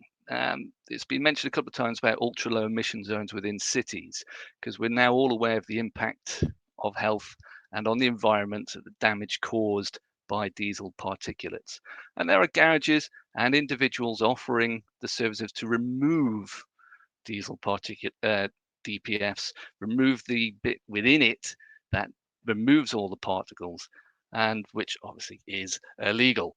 And we are actively pursuing those that carry out this work. And then our intelligence work. There is unlimited scope in this area for our intelligence, for complaints or concerns from end users, from you guys within the automotive industry. And this is where we need your help. We cannot look at everything. If there is something specific, tell us. We need to know, and then we will do our investigations into it. That's it. We are a small team, and we do broad market surveillance. So if there is a specific thing that you are concerned about, please, please, please do give us that intelligence. So if you said, the link to our intelligence page will be up at the end of this presentation, so you can make a note. And then our 3 aftermarket programs this year, CATs and DPFs, brakes, and then headlamps and bulbs, which I shall talk about now, apart from the fact that my phone has just switched itself off, so I can't move my slide. Hold on one moment. There we go. So aftermarket, CATs and DPFs. What have we done? So this is an ongoing process year on year. It's been going on for the last few years. Unfortunately, the restrictions by COVID meant that our investigations last year were severely hampered. Add in the lower laboratory capacity for testing, court closures, the prioritization of cases within these courts, and our ability to obtain evidence and prosecute was greatly reduced. So this meant a shift to digital work, desk-based assessments, taking a more pragmatic approach to the issues we discovered. Myself and Sophia, we wrote a lot of letters. I'm sure some of you here will have received them, more than one, requesting documentation, type approval for different products, specific products, depending on what we found. We were working in collaboration with major cataloguing companies within the UK in respect of the data that's been input by you as manufacturers to ensure that correct information was being supplied to the end users. As an example, closing off open-end date ranges on components, allowing to stop potential misinterpretation of the catalogue. Ensured that users of this catalogue were getting the correct parts for the correct vehicles. For example, not getting a Euro 4 part for a Euro 5 vehicle. So if you happen to receive something this morning, we bought a part, and then the supplier has subsequently come back to us and said, sorry, you have bought the wrong part. You have bought a Euro 4 part. It should have been a Euro 5 part. They are telling us this. So it shows that there is vast improvement in this area. And then if we do find components that we're not happy with, we will test them in labs. We have an annual testing program with some of the larger laboratories in the UK to test these programs to ensure they do meet the emissions standards. So what have we found? We found parts which are not approved, that cannot be legally fitted to any vehicle, and that are not homologated. If these parts are not approved and are not labeled correctly with the illegal to supply stickers. Parts being missold, i.e. where they're homologated but are catalogued as fitting vehicles outside the scope of that homologation. So for example, part is approved to Euro 4 but being supplied to Euro 5 vehicles. I mean, the catalogue there are very complex issues. There are potential illegal activity by manufacturers cross-referencing parts with others and adding in incorrect alternatives to try and evade, try and use little loopholes. So we're trying, the cataloguing, the improvements we've seen are helping to stamp this out. There are identified potential challenges with the conformity of production, consistency with original approval. For example, with the price of precious metals skyrocketing, maybe not putting in quite enough or the correct ones, things like that. So that's where our testing comes in. So what has changed? As I said, big positive changes this year. As a result, it is becoming increasingly more difficult for us to buy, in quotes, the wrong parts for vehicles. It's showing a very, very positive reaction from suppliers and manufacturers to the issues previously raised on cataloguing. For this, we thank you a lot. It is making the market more compliant. Through our broad market surveillance and writing to a selection of manufacturers and cataloguers, there has been big improvements where information is now clearer and more vehicle and Euro level specific.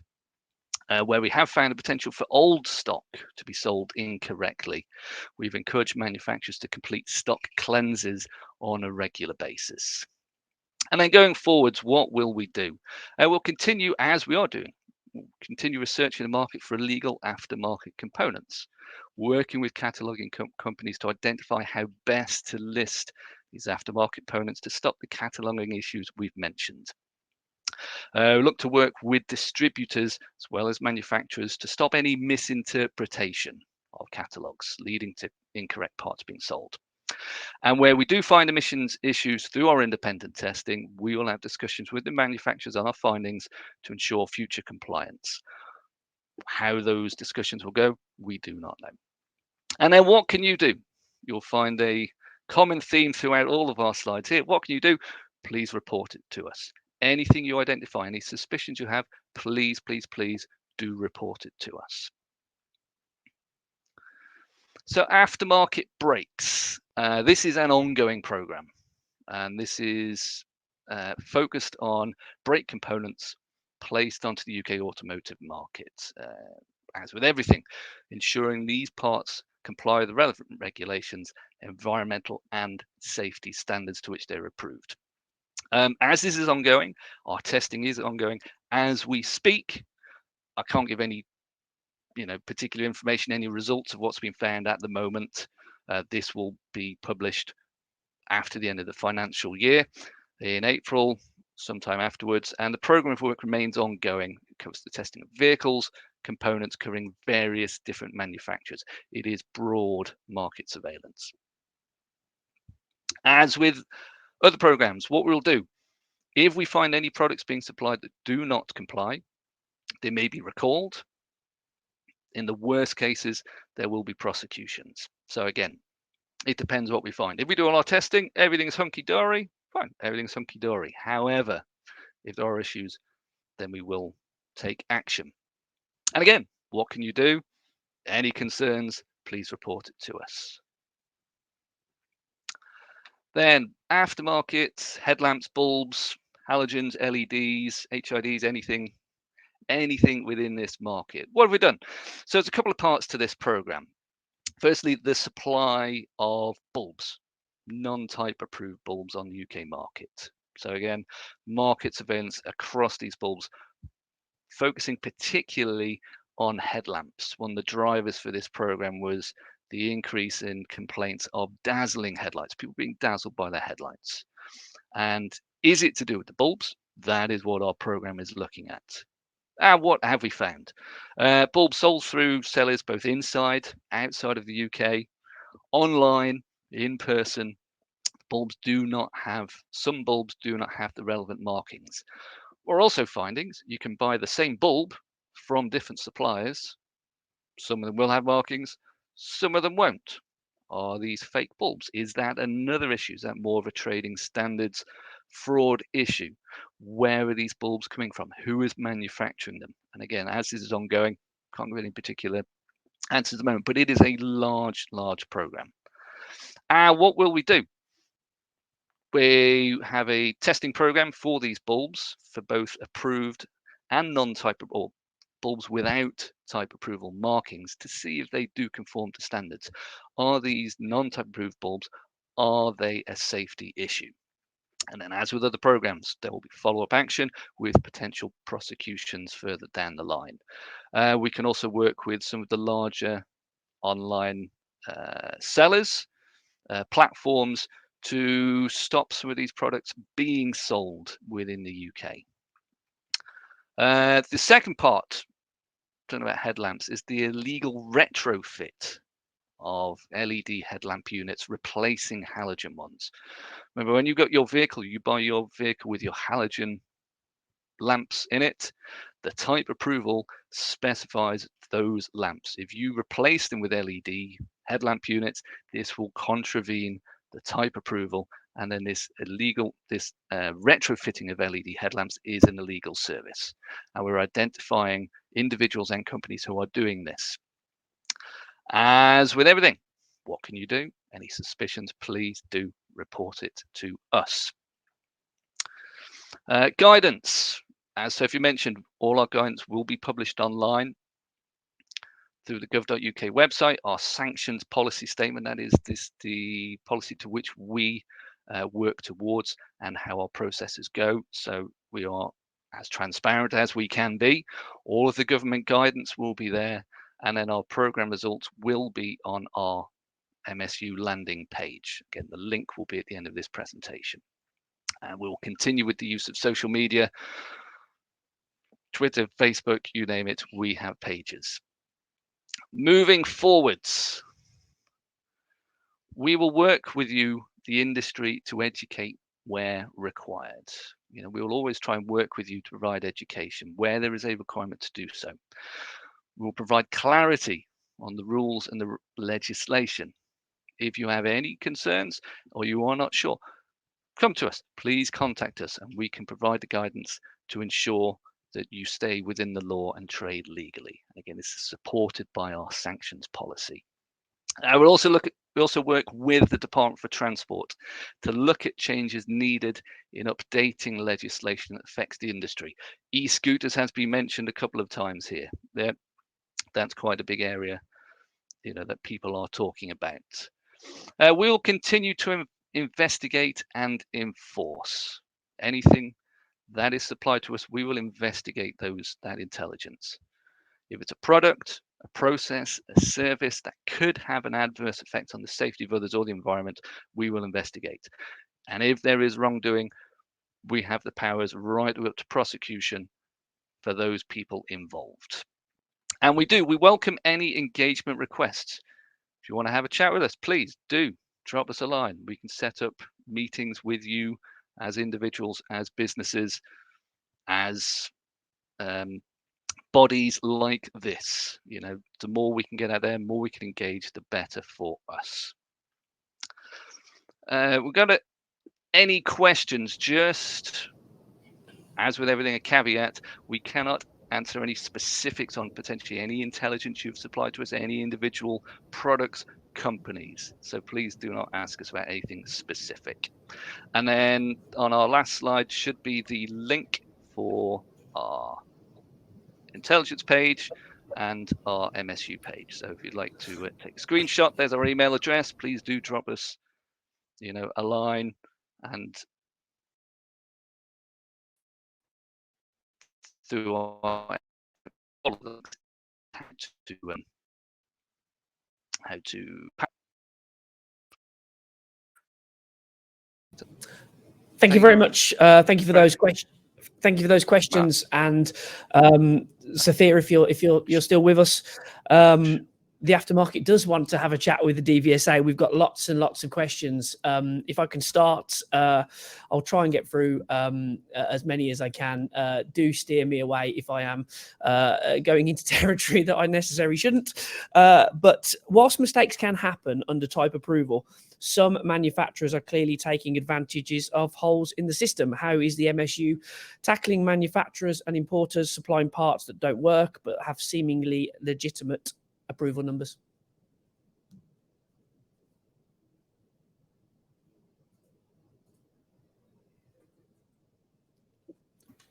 Oh, we seem to have lost sound there. Oh, sorry. Had to be unmuted.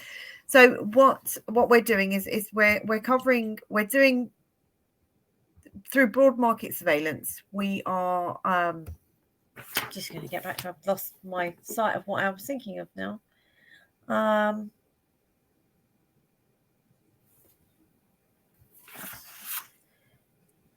So basically, sorry, Mark, can you just repeat your question? Because I'm just going to make sure I've answered. That's okay. That's we've got quite a few questions, so I thought I'd start with the most difficult one. So my apologies.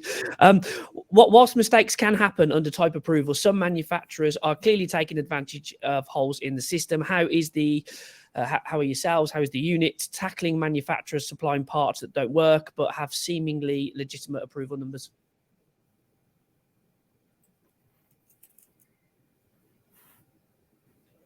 Chris, we discussed that one earlier, did we not?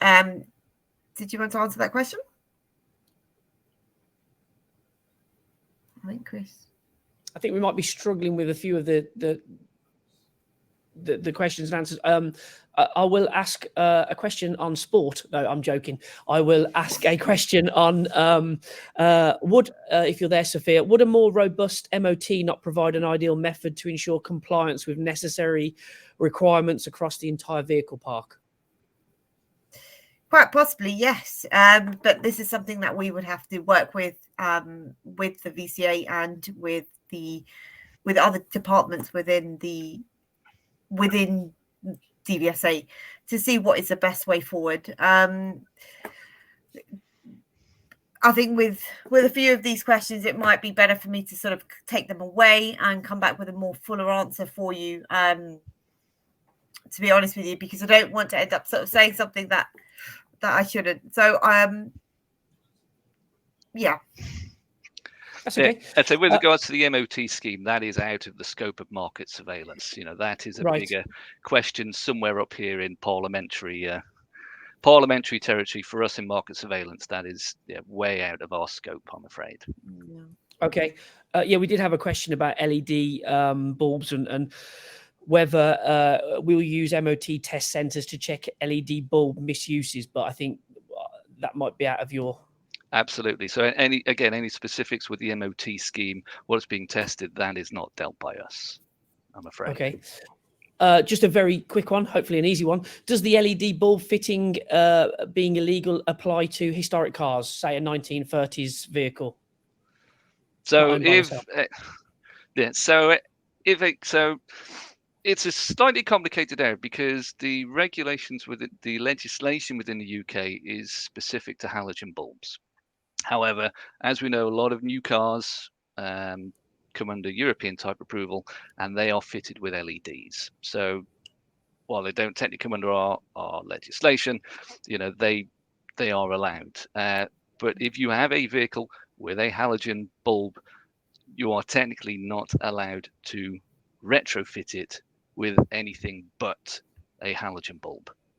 That is what the legislation states. Okay, thank you for that.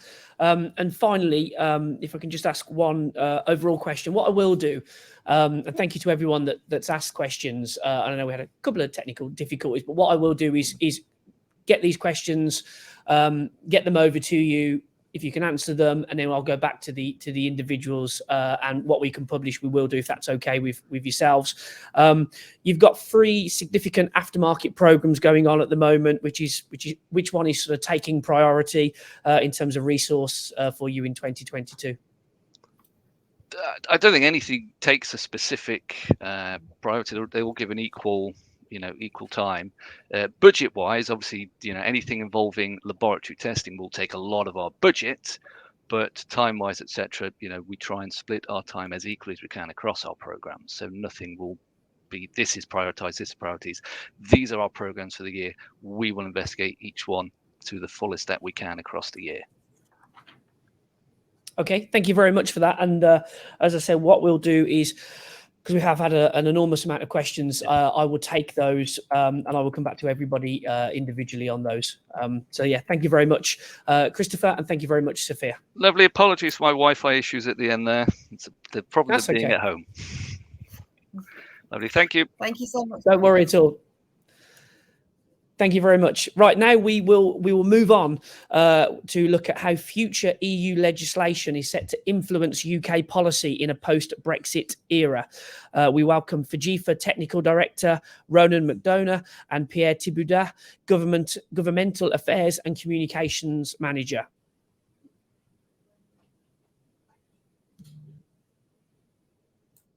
Hi, Ronan. Hey, good morning still, I think, in the UK.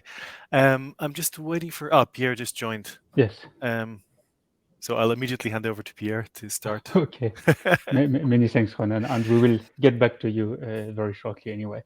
Good morning, dear IAAF members. It is really a great honor for Ronan and myself, and also a pleasure to participate to this much-awaited IAAF conference, which is clearly the place to be for the British independent automotive aftermarket, as we have seen this morning with the great presentations that we've seen so far. My name is Pierre Thibaudat, and I am Manager for Governmental Affairs at FIGIFA, and I'm accompanied by Ronan McDonough, who is our technical director.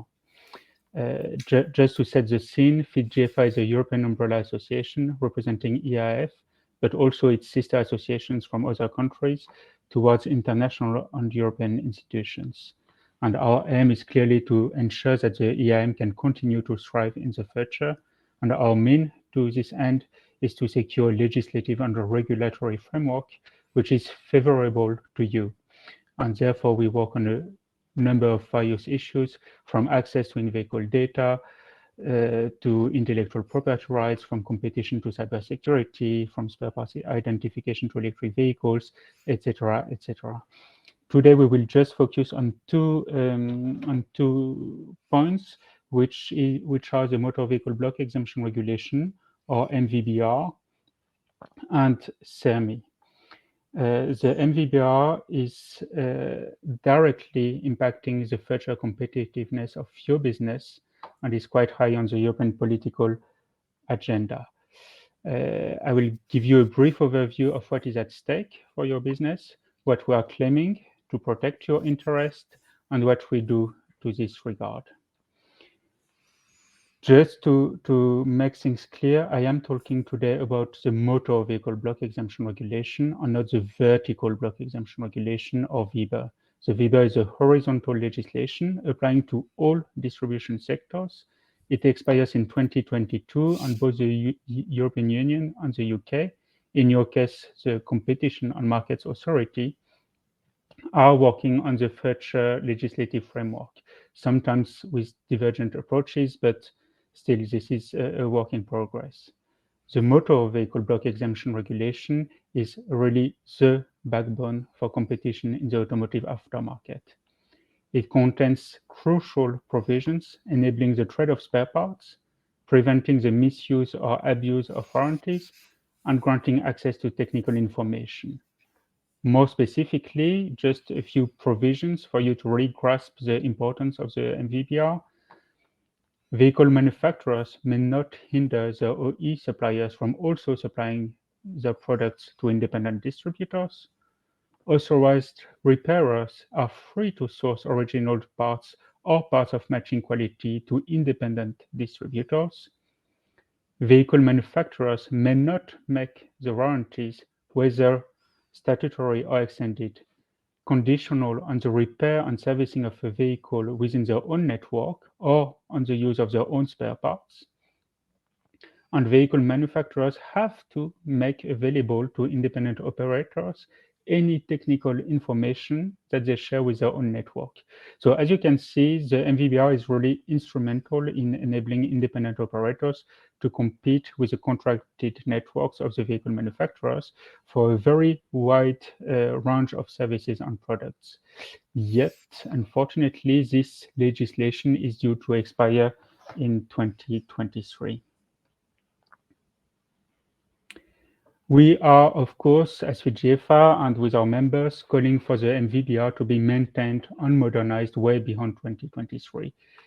We want a new regulatory framework to be put in place and to continue protecting your rights beyond 2023 and to continue ensuring competition in the automotive aftermarket.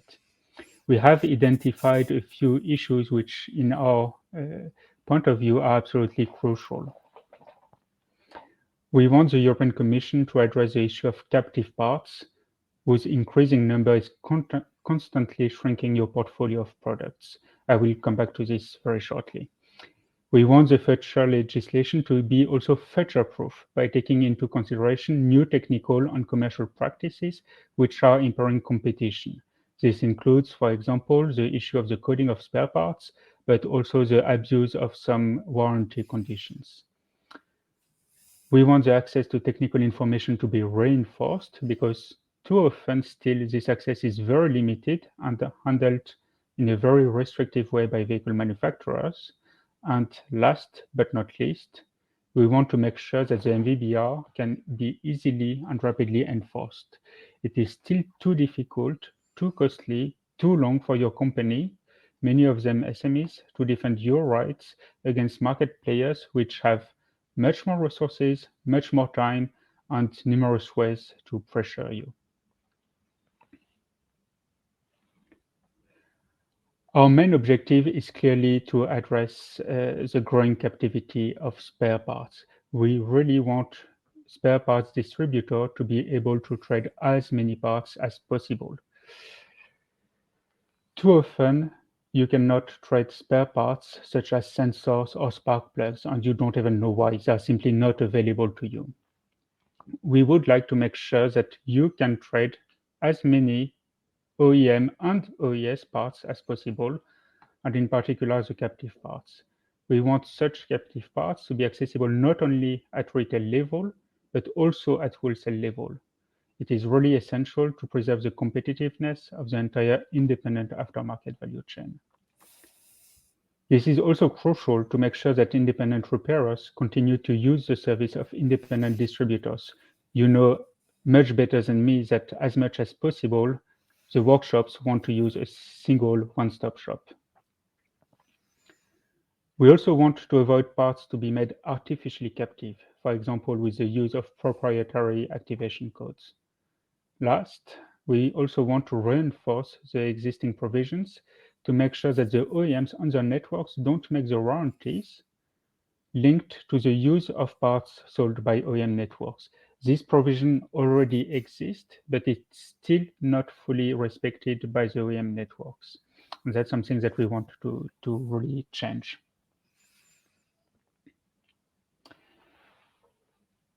As FIGIEFA, we have been quite active over the last 2 years with the great support of our members, including IAAF and its own members. And we have actively prepared the end of the current MVBR and hopefully the arrival of a new MVBR regime. Thanks to the members, we have gathered a dedicated working group and we have identified the most prominent issues and collected evidences supporting our claims.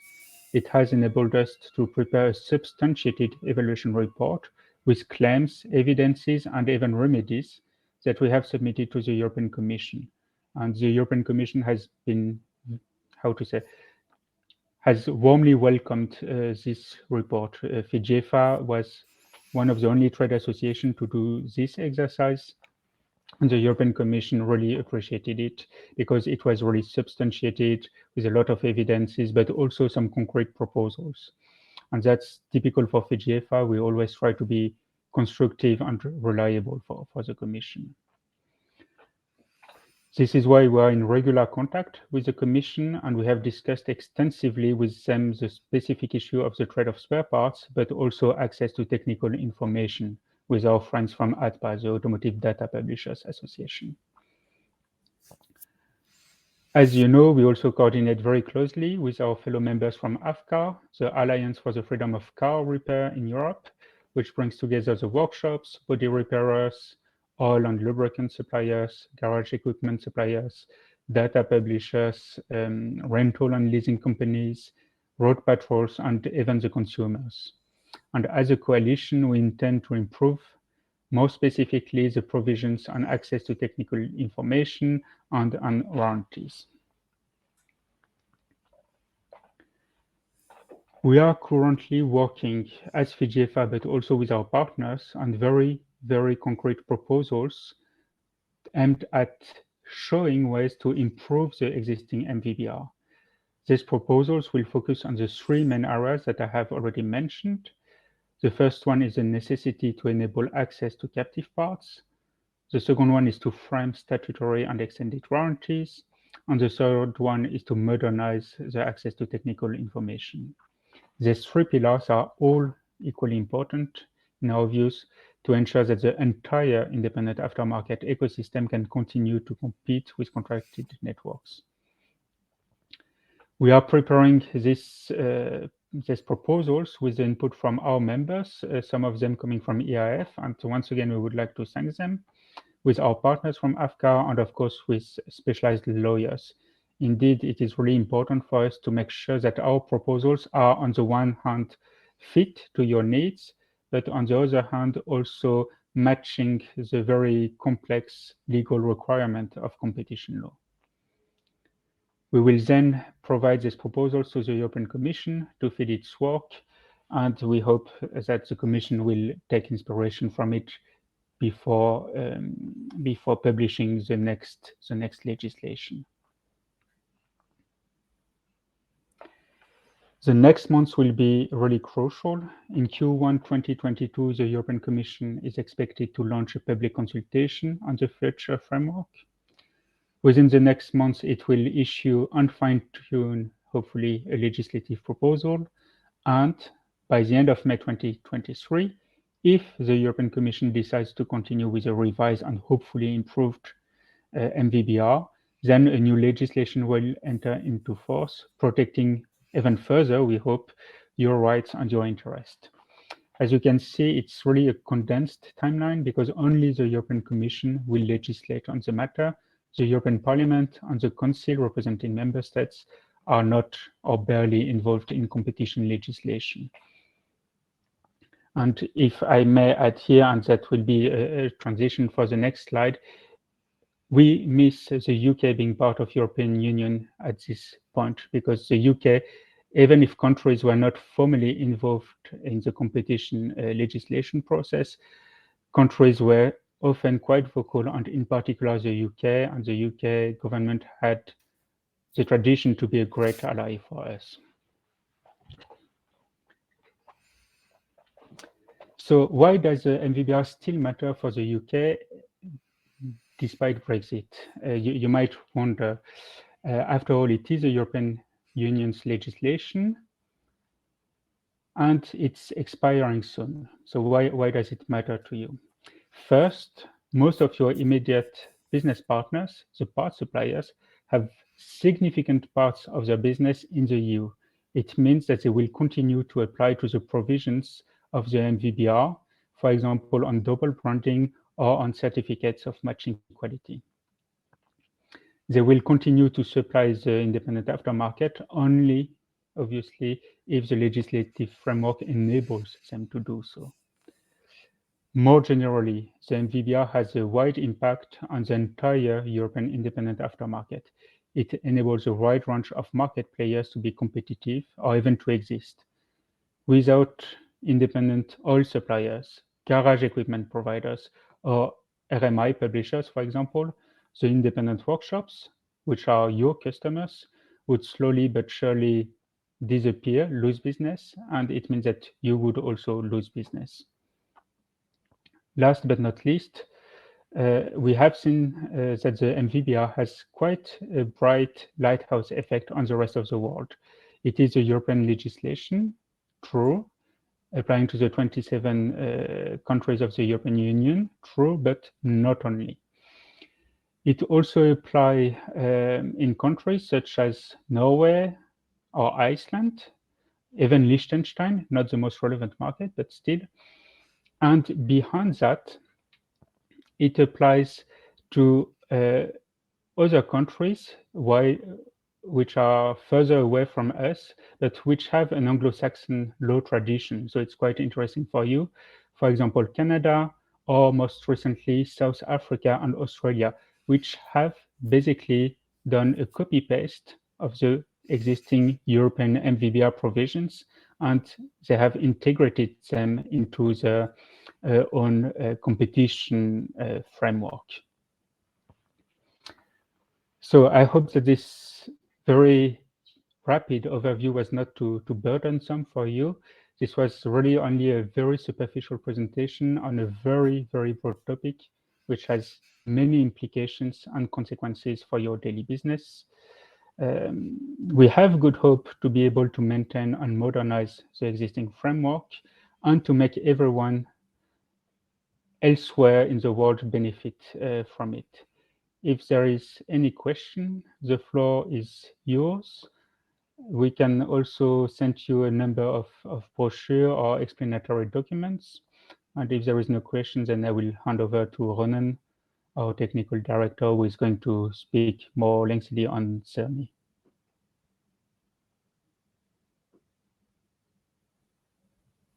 Thanks, Pierre. Mark, do you want to take questions at the end, or shall I go through the CERMI slides? Go through the CERMI slides, please. That'll be great. Okay, great. Yeah. So, yes, I wanted to give you a brief explanation of CERMI. So CERMI stands. It's a scheme for providing a harmonized access to security-related repair and maintenance information.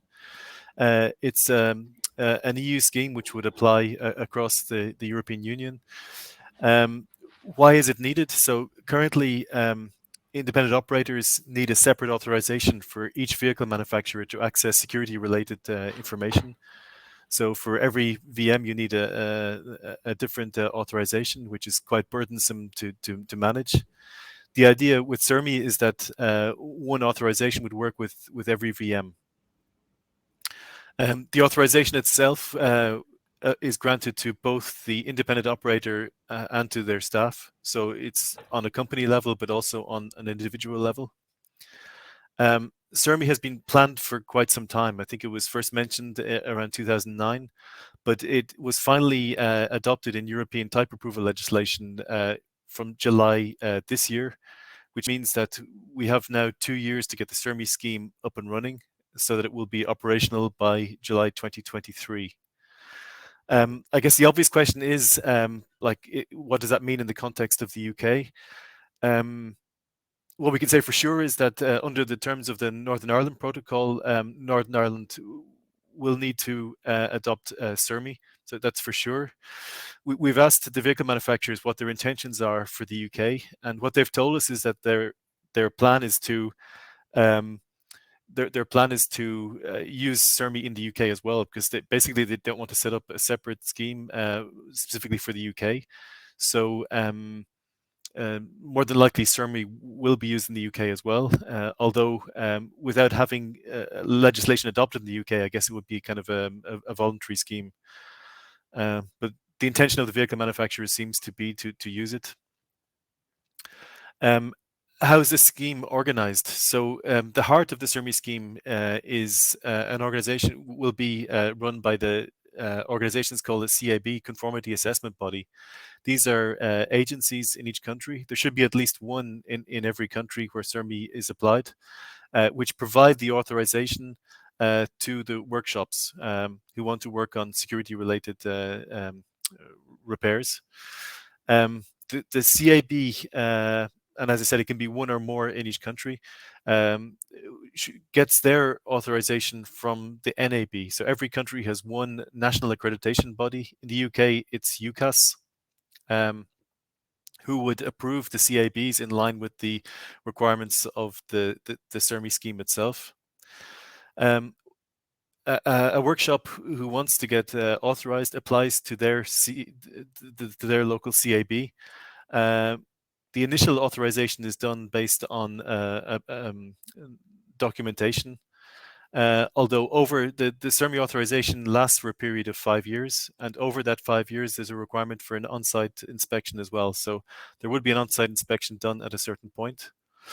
The CAB doesn't only provide authorizations, it can also withdraw authorization. So if there's a vehicle stolen, for example, the vehicle manufacturer can inform the CAB, who would temporarily suspend authorization until an investigation is done, and then at which point then the authorization could be reinstated or withdrawn. The overall scheme is run by the CERMI Association. That's an association set up with representatives from the vehicle manufacturers and from the independent aftermarket. So to be representative of all sides of the industry. And the CERMI Association also appoints a trust center. This is the technical body which provides the authorizations. So they issue the certificates or the credentials that are used by the workshops to get access. So those are the different kind of actors within the CERMI scheme itself. How would it work in practice? So as I mentioned, you have an NAB in each country. In the UK, that's UCAS. A CAB would apply to UCAS to become authorized as a conformity assessment body. An independent operator who wants to be authorized under CERMI applies to the CAB for certification. The CAB reviews that and provides the approval both for the company and for their staff. Once the approval has been granted, the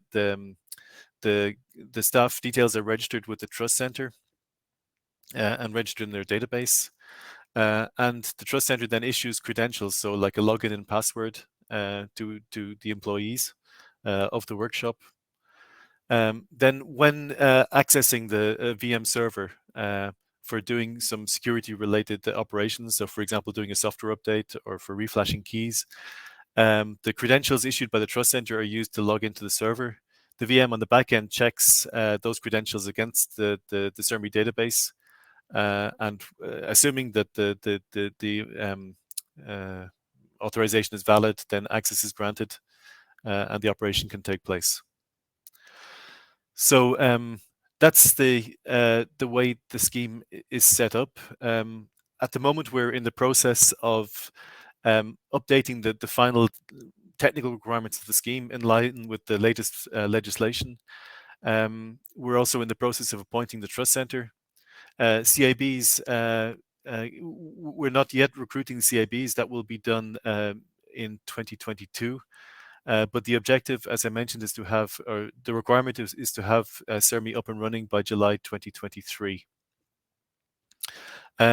The current scope of SERMI is for access to security-related repair and maintenance information. As aftermarket operators, we see scope in the future to expand the scope of SERMI to other operations as well, like for example, cybersecurity related operations or remote access to data, for example. But that's something to be still discussed with the authorities and with the vehicle manufacturers. But we think there's a lot of scope to expand the scheme in the future to cover other operations beyond just security related to RMI. So it was a very short introduction, but that's the SERMI scheme as we see it today. I don't know if there's any questions on that presentation or on Pierre's explanation on. Thank you both, and yeah, the IAAF Council will hopefully testify that I know my fair bit around SERMI now, having been fully immersed in it since I took office. Pierre, I have a question for yourself, really, and we'll just do this very quickly if we may, because I know that we've been probably sat or stood for a couple of hours. My new VW, not mine, my new VW, 2 months old, is frequently telling me it is doing a software update, clearly by Wi-Fi as parked on the drive. Will the aftermarket eventually get access as the OBD port is much slower? Ronan? Oh, sorry, I thought it was a question to Pierre. Can you repeat the question? Excuse me, sorry. Yeah, so 2-month-old VW, I'm doing well with the questions and answers. 2 months old VW doing a software update, clearly by Wi-Fi. Will the aftermarket eventually get such access to the OBD as the OBD port is much slower? Yeah, that's a very good question, and that's something that we're looking to put on the agenda. There's clearly an issue with the time required to do a software update over the OBD port. I think we have been approached by certain vehicle manufacturers to support, for example, the use of alternative access methods like Ethernet to be able to facilitate that. I think in principle we're in favor of that, as long as there's a certain level of standardization and that so that we don't have every vehicle manufacturer doing their own thing, and that it's underpinned in legislation as well, so we have clearly defined rights. But at the moment, it's still a discussion, and I think it will take some time for this to be addressed. But from our side, we fully recognise the issue and want to address it. Thank you, Ronan. Thank you also for answering Pierre's question. So thank you for that. Right, we're going to take a quick 10-minute break. Do stretch your legs, do go grab a coffee. We have also got some great adverts as well. So I will see you after the break, 10 minutes.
Hello. We're Ben.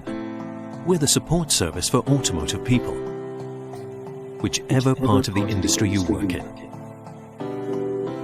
From the shop floor to the top floor, we're here for everyone in our industry. Our services are free and confidential, so whenever you're worried, we are here to support you. Ben, here for the automotive community. Visit our website for helpful information and advice, or contact our helpline now to speak with someone in confidence.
Hello.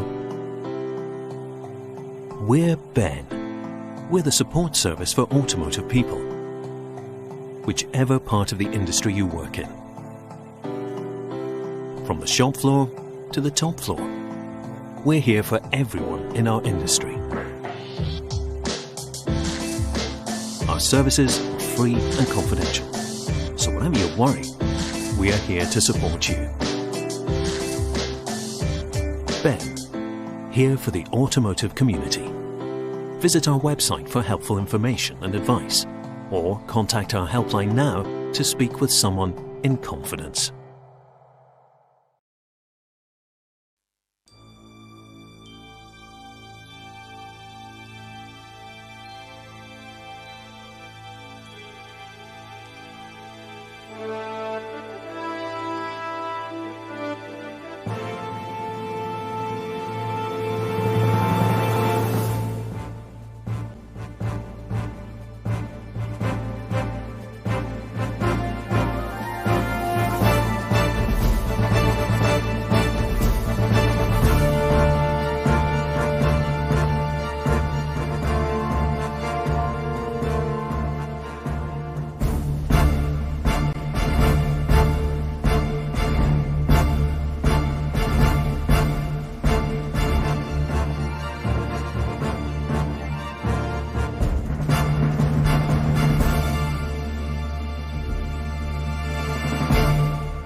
Hi, everyone. Sitting comfortably.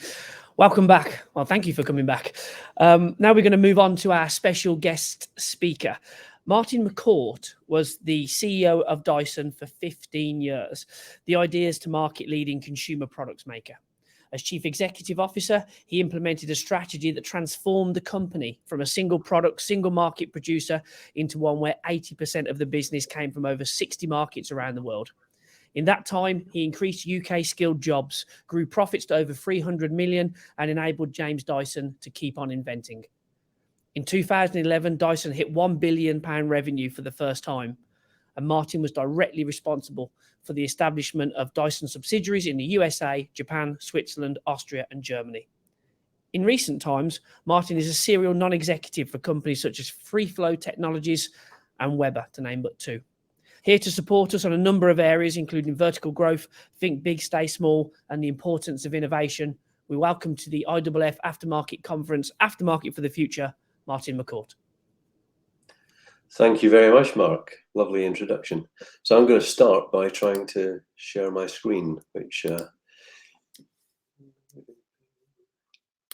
just give me a minute.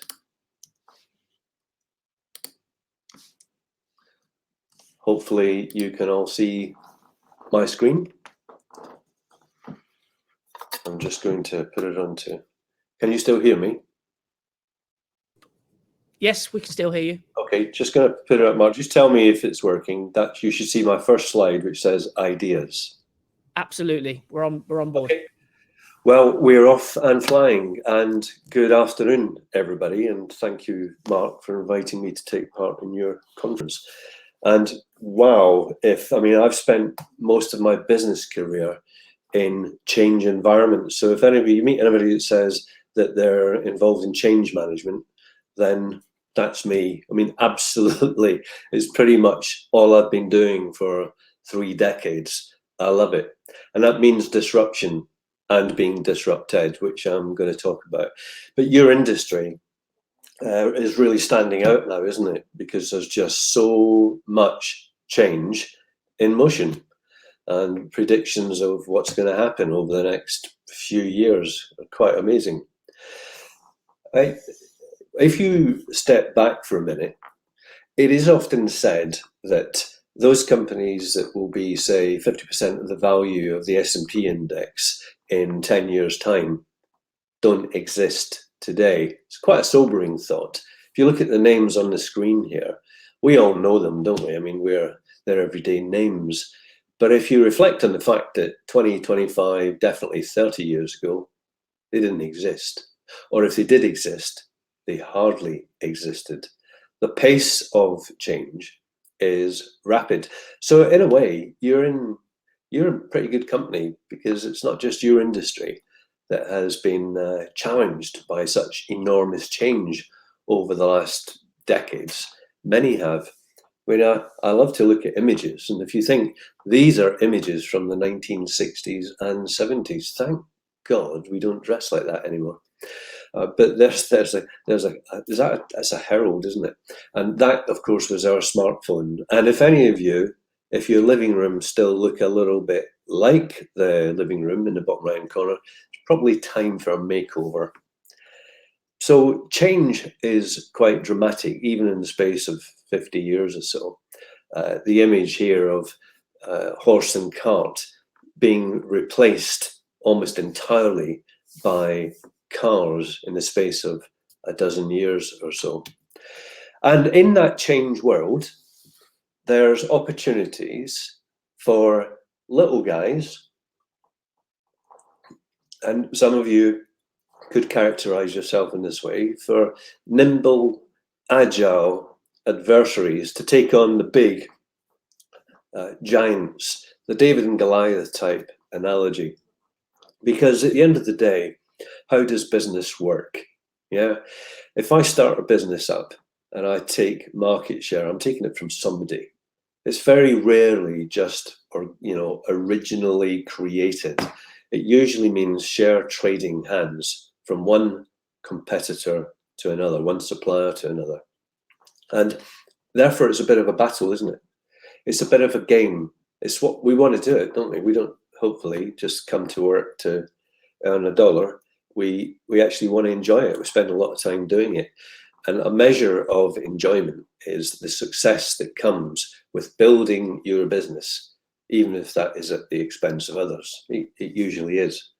So, bit of nonsense here, but in business terms, you are either an or you're an ed. So in other words, if you put the word disrupt in front of that, you are either a disruptor or you are disrupted.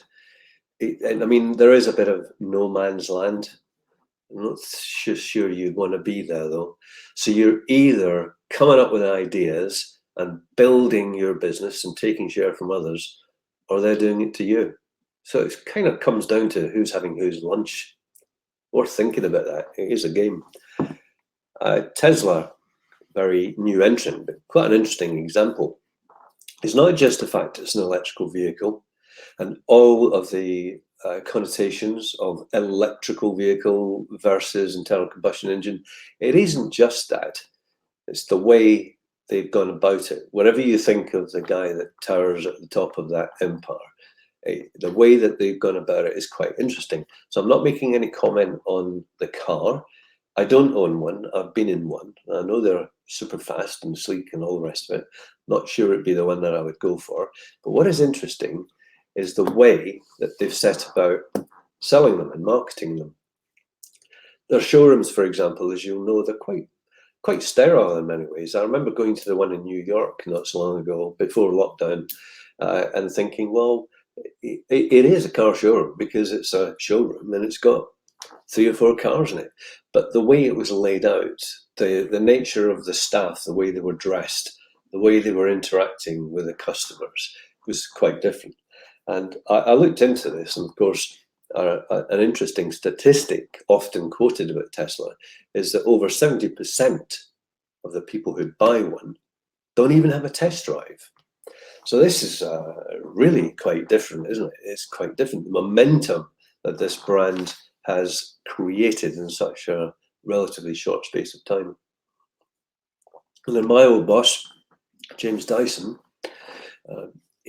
he has this very well publicized electrical vehicle that's apparently not coming to market because it was going to end up being about £150,000. And he tells me, if you read his book, he'll tell you through his book that it's just absolutely fantastic and extremely clever and innovative in every conceivable respect. But it didn't come to market, so that does make you wonder. But I think the moral of the story is that even if a sector is created, to go and play in it, it's not easy. It's not easy. It requires a special quality. The Dyson do have special qualities, and I'm often asked, how do they go about coming up with these just phenomenal, bash it out the park ideas for products? And I was there working with them for 15 years, so I know the answer to that question. But I've hit on a good way of answering it these days, because I use this. I'm going to show you a video sequence. Here's the story. I'm sat in my office in Malmesbury, Wiltshire, and Sarah, my assistant, said, "Oh, Pete would like you to go down to the labs. They've got something to show you." When you got an invitation like that as CEO of Dyson, you just always took it. It was a bit like walking onto the set of a James Bond film and seeing what M was up to or what Q was up to, because they were always working on incredible things. When I went down to the labs that day, this is what I saw. You know, you'll probably know it, the air multiplier, the cooling fan that Dyson launched quite a number of years ago. Well, it was already in market, but they'd laid out this giant number of them in this big high bay laboratory. And all the young engineers, and they were young, right? They're all kind of average age, about 26, were all gathered there looking very pleased with themselves. And they asked me to stand right there, and the experiment, or what they were going to show me, would begin. And this is what they showed me. They popped an inflated balloon. All the air multipliers were running into the first one. And this balloon was carried all the way around this circuit. The scientific principles here are inducement and entrainment of air, which is essentially how the air multiplier works.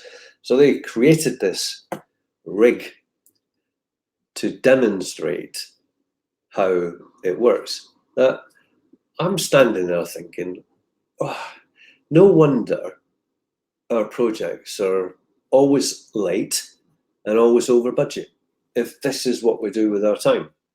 But one of my sharp-eyed marketing guys said, no, you're missing the point, Martin. This is the epitome of Dyson creativity. Nobody asked them to do this. There's no commercial value to them doing it. You can see this on YouTube, by the way. Dyson balloons, I think, is a search. They did this because they kind of thought of it.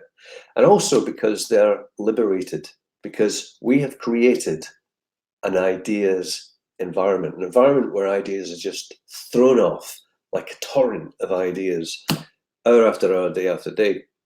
And furthermore, it occurred to me that not only all that, but they actually think it's kind of cool to invite their CEO down to see what they've been up to. Now that's the interesting bit.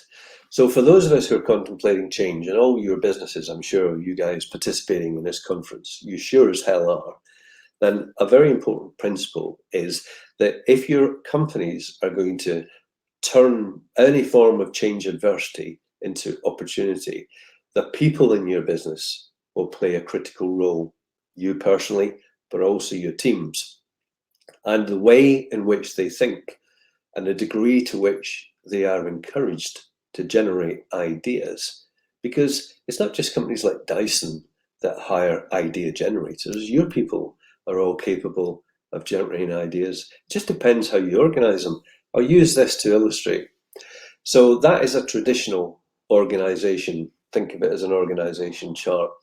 You've got the CEO up on the top there, on the top three shoulders, lots of air around him or her, lots of space, looking quite comfortable.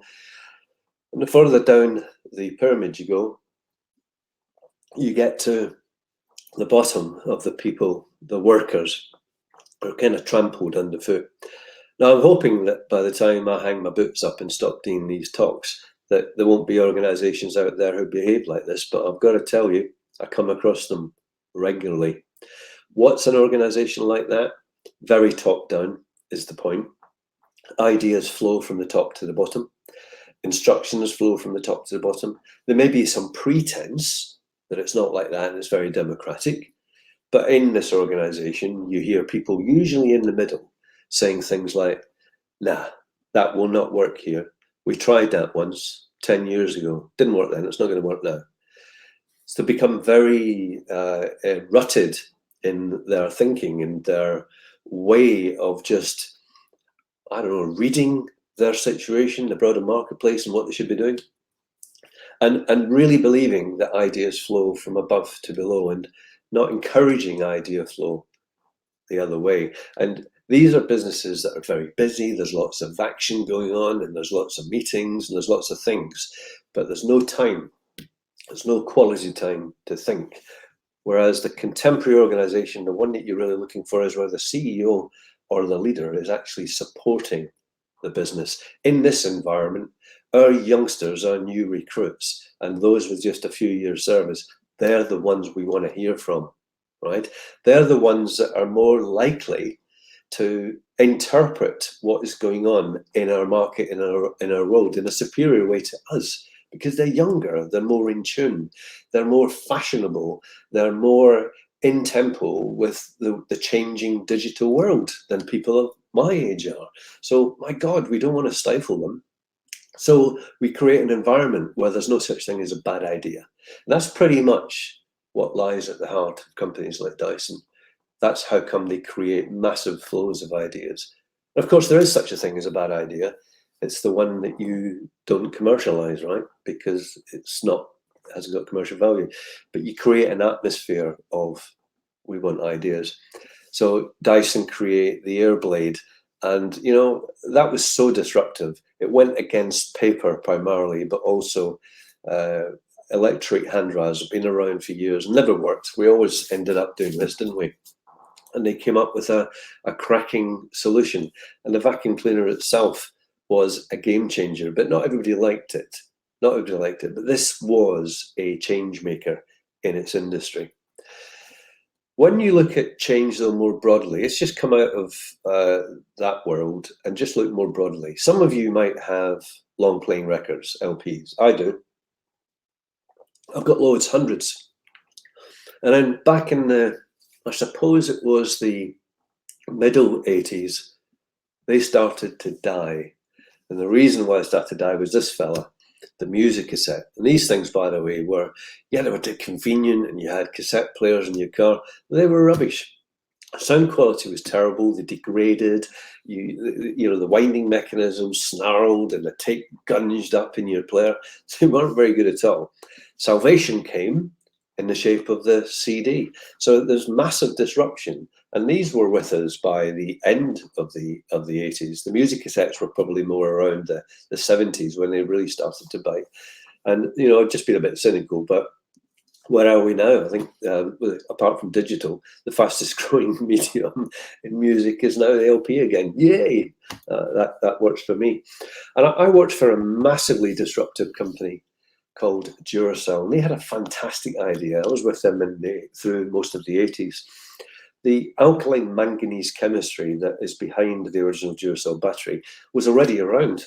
Varta, Vidor, everybody, they had it. But Duracell saw that there was a real opportunity to sell this, not as a niche, because they tend to be more expensive than the zinc carbon batteries, but as a value add.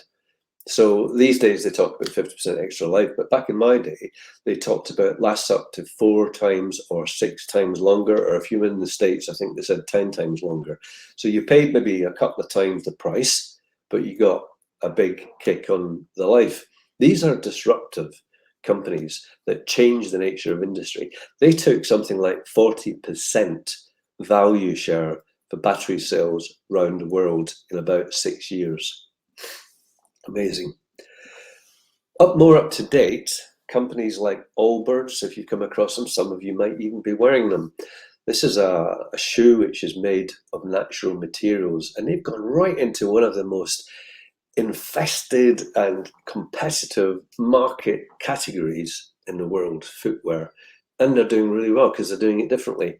Companies like, if you've ever heard of them, well, actually, let me see if I can just flick back one, because there was one I wanted to show you. Yeah, Casper.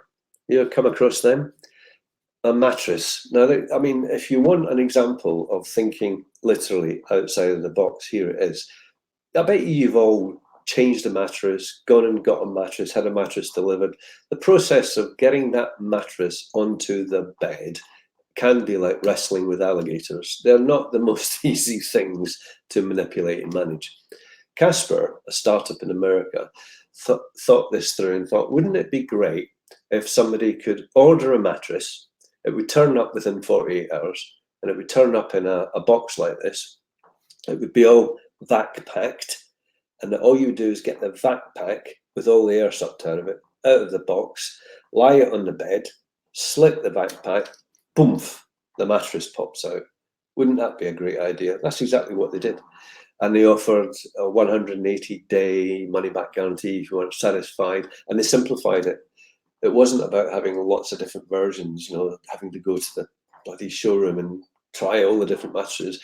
It was single, double, queen, king, with a particular mattress technology which is actually very good and suits most needs. The funny bit of this is I did actually get one of these because I wanted to see what all the fuss was about. They're doing really well. I looked at the return mechanism, and they tell you, well, if you're not happy with it, just return it within 180 days, but you have to return it in the original packaging.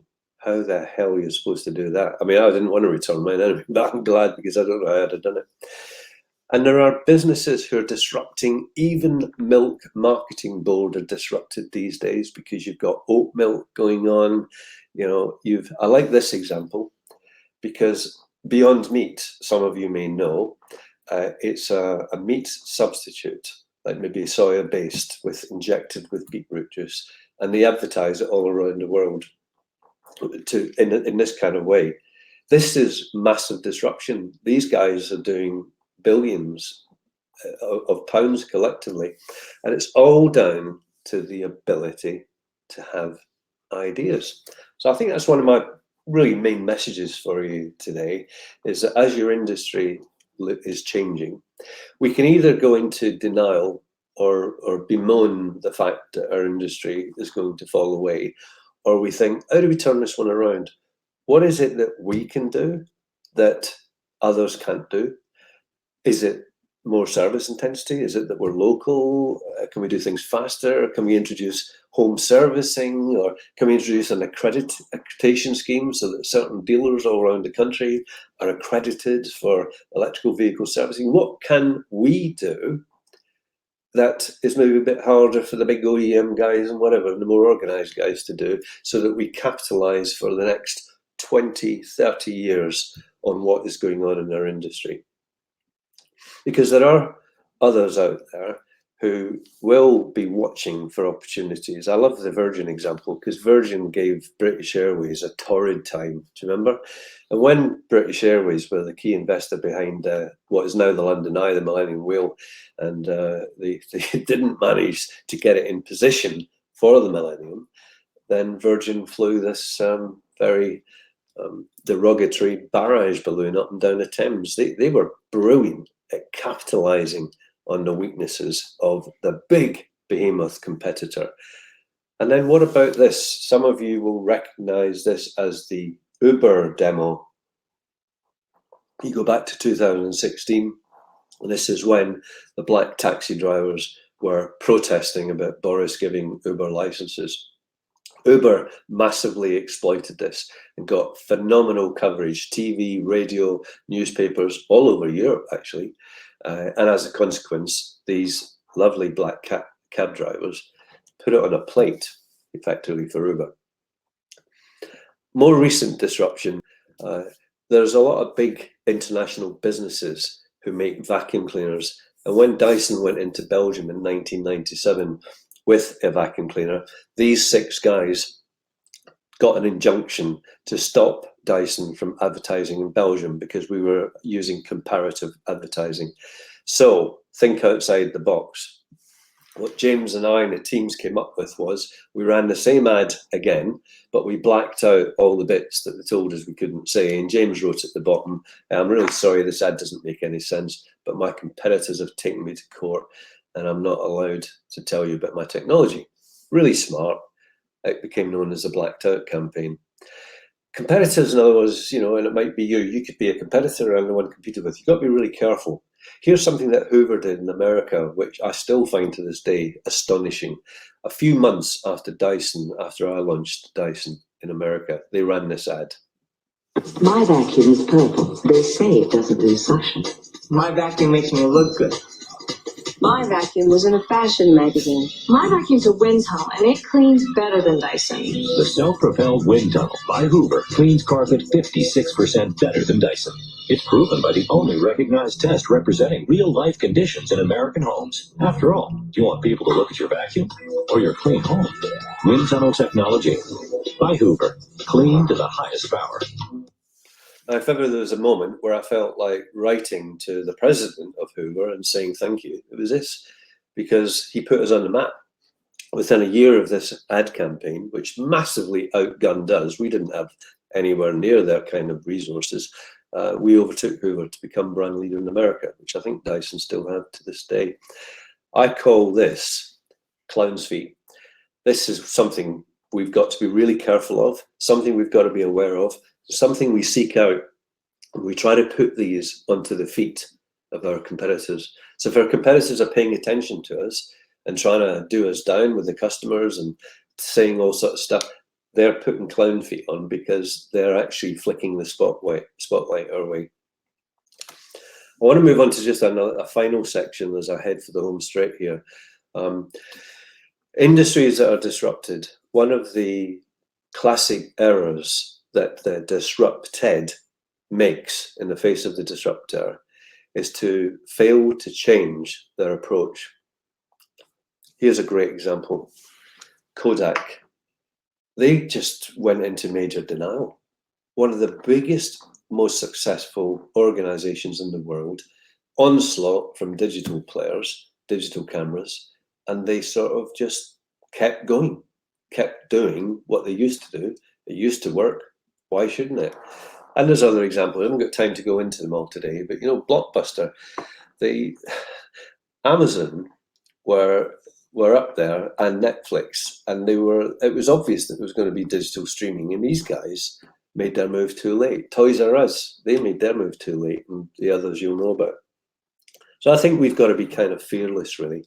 I think when we are in a disrupted industry, there's a potential there for us ourselves to become disruptive, and we have to figure out how we're going to do it and show just enormous courage and go for it. Got to treat it. I like to get my teams thinking of it as a game, a sport, a serious sport, a battle, right? Not to try to be vicious and horrible and hostile, but we've got to get something off them that they've got and we want. It's called share. And what lies absolutely at the heart of it is ideas. I think it's very well captured by this ad that Apple ran a while back. Here's to the crazy ones, the misfits, the rebels, the troublemakers, the round pegs into square holes, the ones who see things differently. They're not fond of rules, and they have no respect for the status quo. You can quote them, disagree with them, glorify or vilify them. About the only thing you can't do is ignore them, because they change things. They push the human race forward. While some may see them as the crazy ones, we see genius. Because the people who are crazy enough to think they can change the world are the ones who do.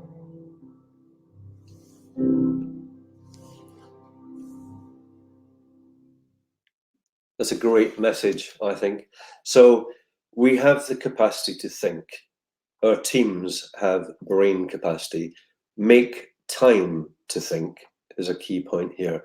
Make time within the way your businesses are run to encourage creative thinking, to get smiles on people's faces as they consider what seem to be the most adverse imaginable consequences coming at them, to have fun as they work their way around it.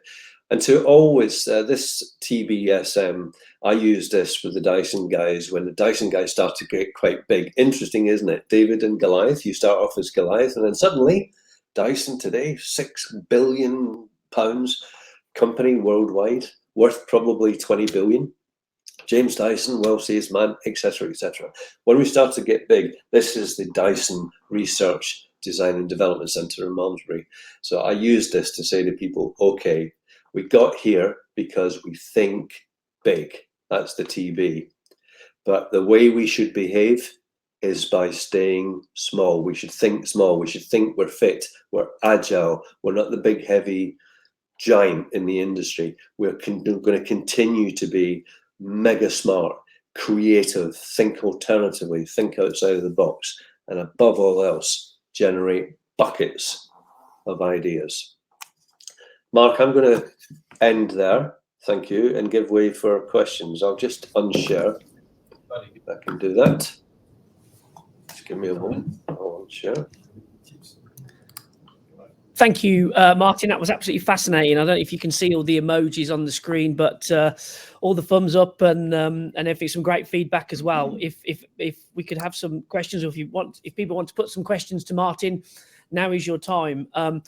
Martin, one thing was asked of Quentin earlier on was new entrants into our market, particularly, say our market, the vehicle manufacturer market. Now, obviously, Dyson tried, but they didn't pursue it.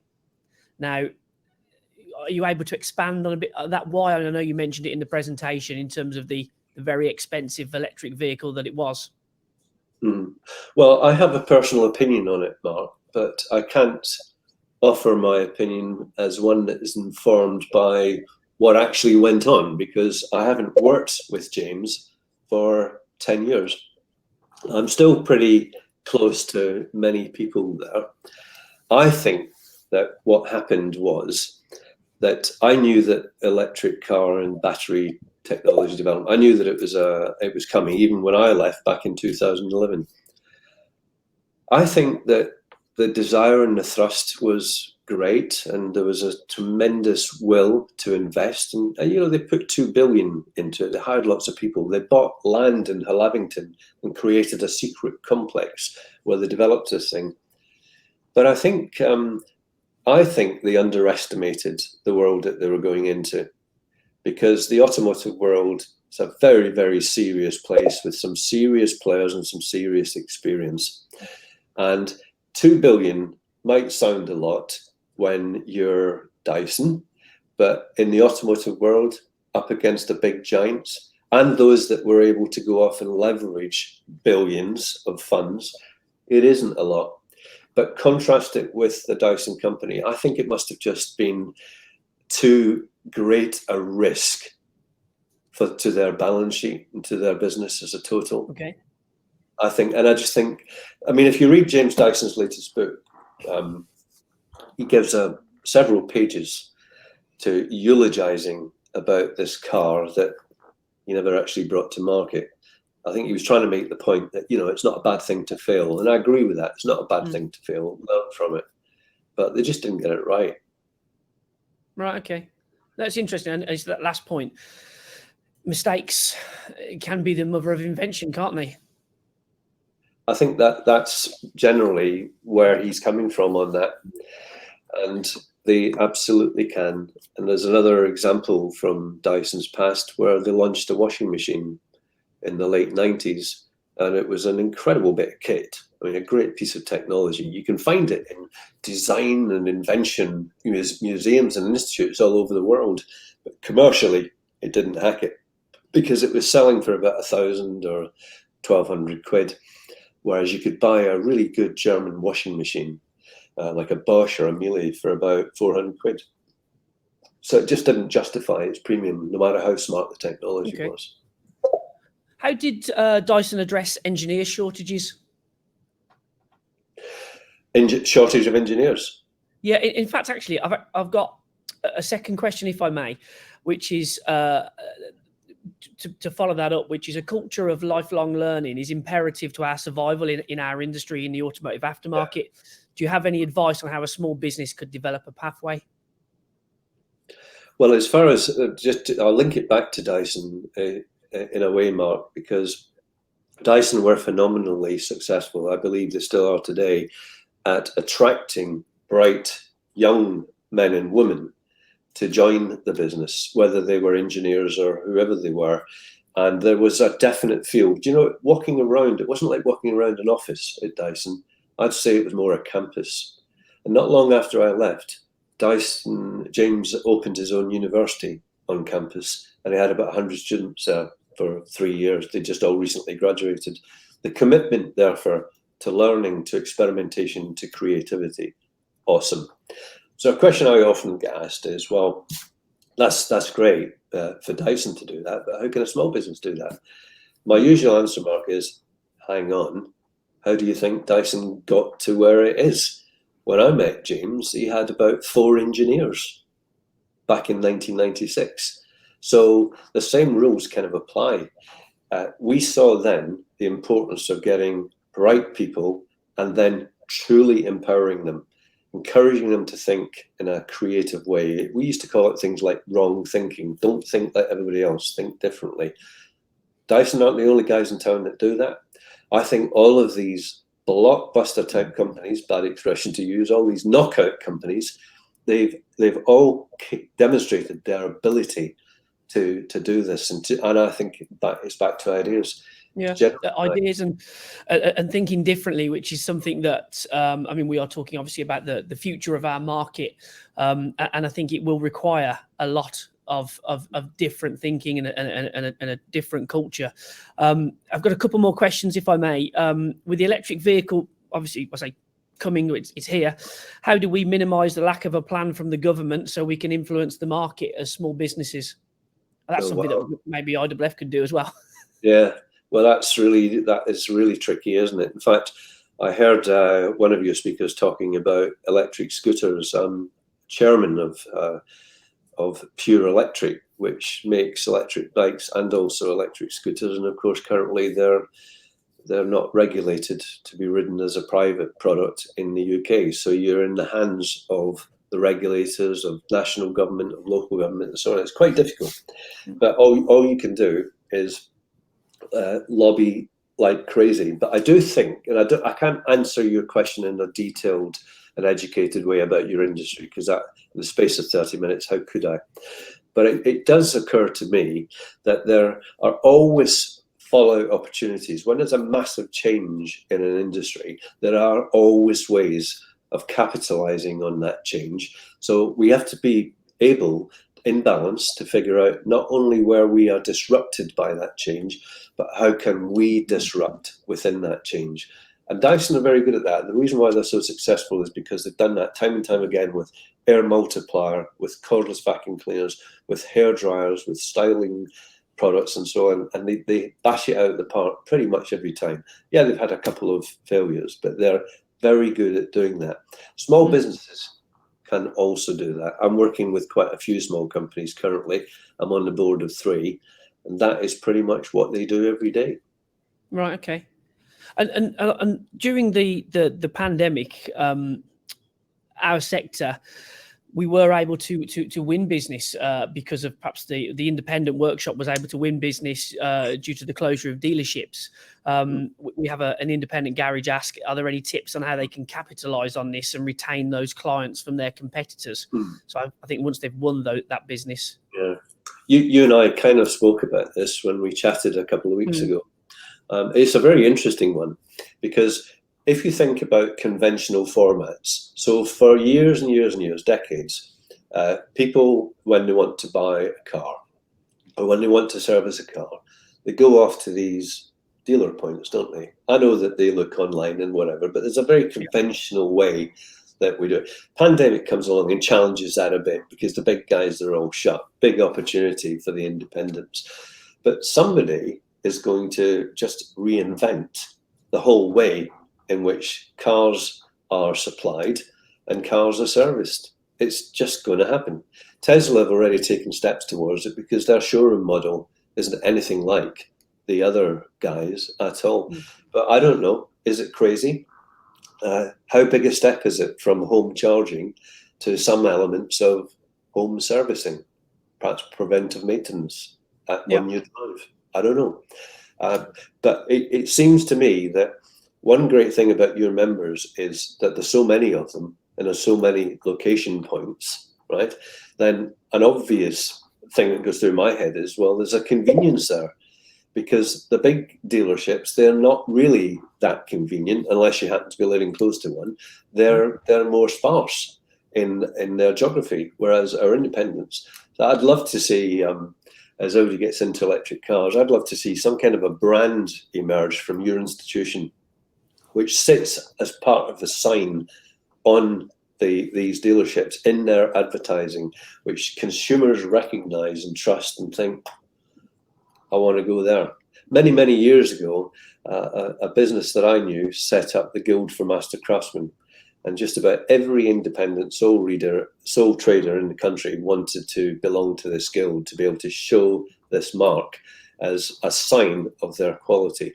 There are ways, I think I would encourage members to go back to their businesses, sit down with their employees, no matter how inexperienced or experienced they are, and just say, we were listening to this guy whacking on at the conference. I think he was a bit of a nutter, but there might have been some good stuff there. But he said we should generate some ideas. I mean, can you help? I've never asked you to do that before, but can you help? Can we have a chat about it? No, and I really enjoyed our conversation, and I did steal that idea a few weeks ago. So thank you for telling everybody. The IAAF could be that brand. Well, you didn't tell me what I wasn't supposed to say, Mark. Oh, I'll just let everyone, free reign. So no problem at all. Okay. Brilliant. Thank you, Martin. Really appreciate you joining us. Thank you for everything. And again, such a great response to the to your speech and presentation. And thank you for taking us down memory lane on a few occasions as well. Yeah, it would have been great to have been with you all personally, but that's just how it is. But enjoy the rest of your conference. Thanks for asking. Thank you very much. Thank you. Thanks, Martin. Bye.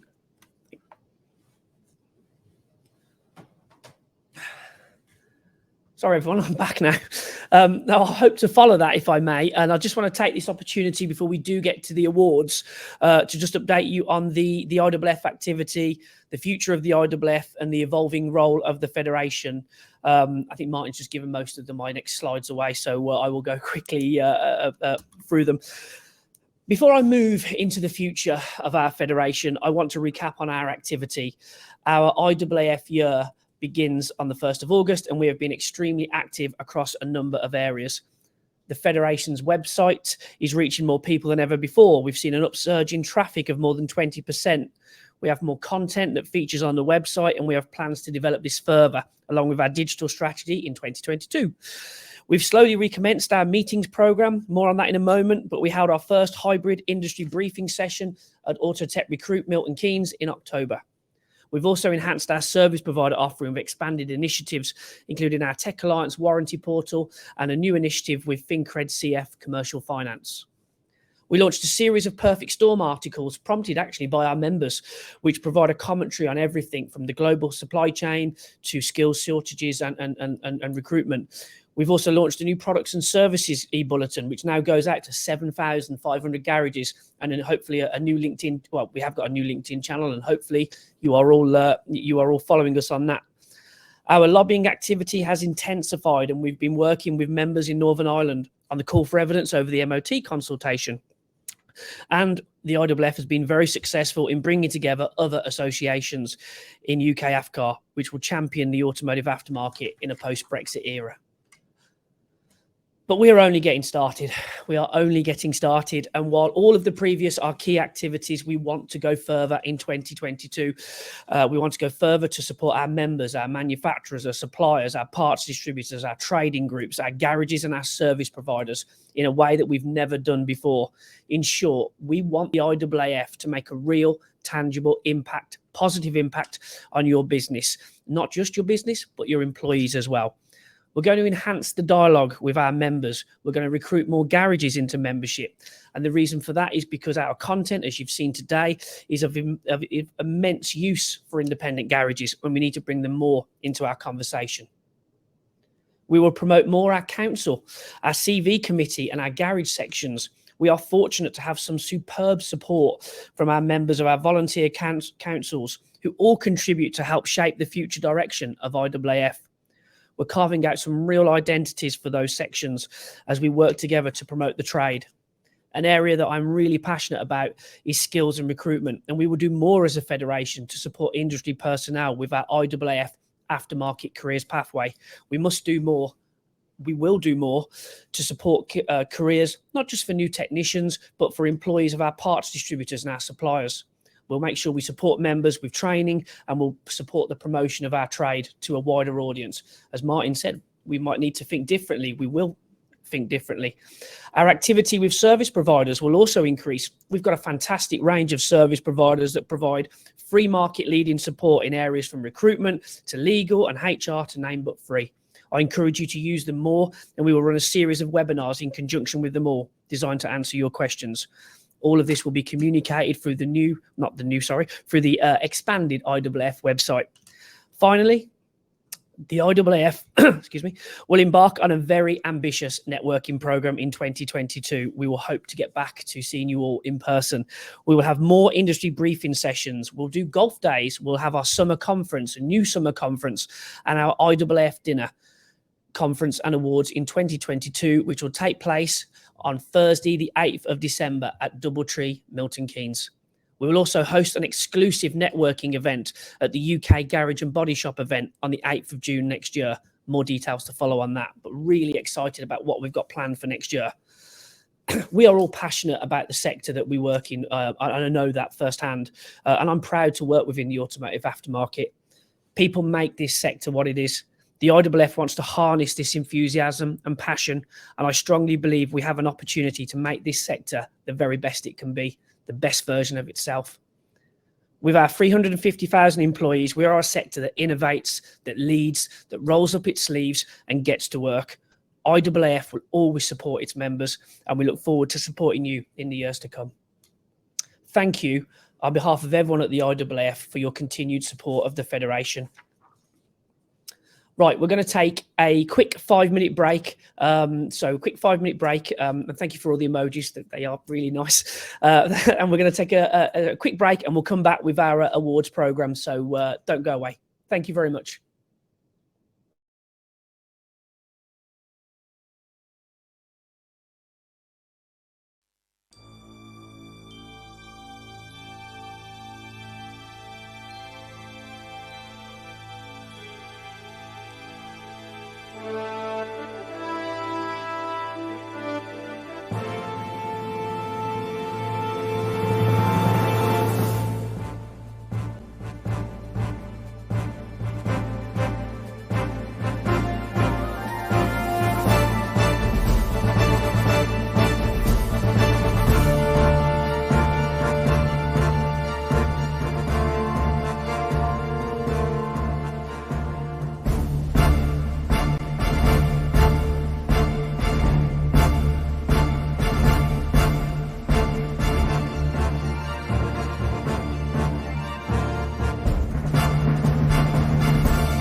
Hello.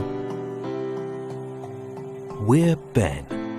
We're the support service for automotive people, whichever part of the industry you work in. From the shop floor to the top floor, we're here for everyone in our industry. Our services are free and confidential, so whatever your worry, we are here to support you. Ben, here for the automotive community. Visit our website for helpful information and advice, or contact our helpline now to speak with someone in confidence.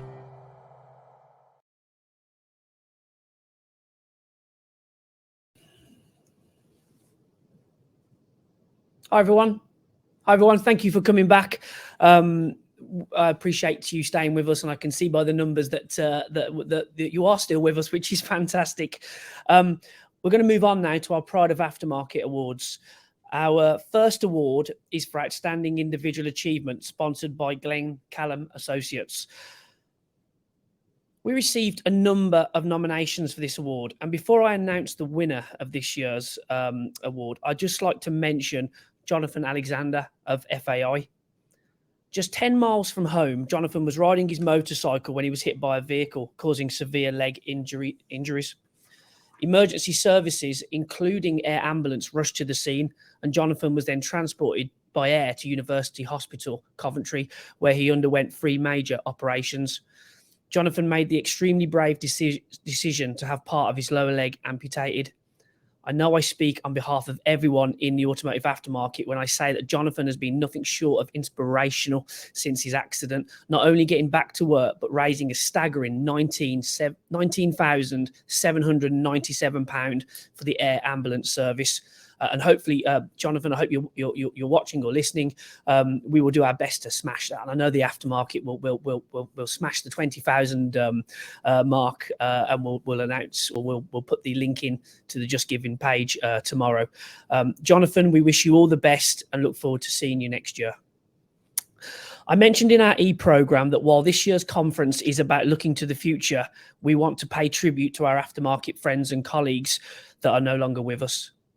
Their service to this industry, their customers, and to the companies they have worked for will not go unrecognised by the IAAF or the automotive aftermarket. The IAAF has therefore dedicated the Outstanding Achievement Award posthumously to Steve Fisher of APEC Braking. Steve, Managing Director of APEC, passed away on Wednesday, the 17th of March, after a short but difficult battle with COVID-19. Our thoughts and prayers are with Steve's family, Marcia, Tom, and Alice, and to everyone who had the privilege of knowing Steve. Steve was a champion of our sector, and our awards program celebrates the very best in our trade in honour of everyone that works within it.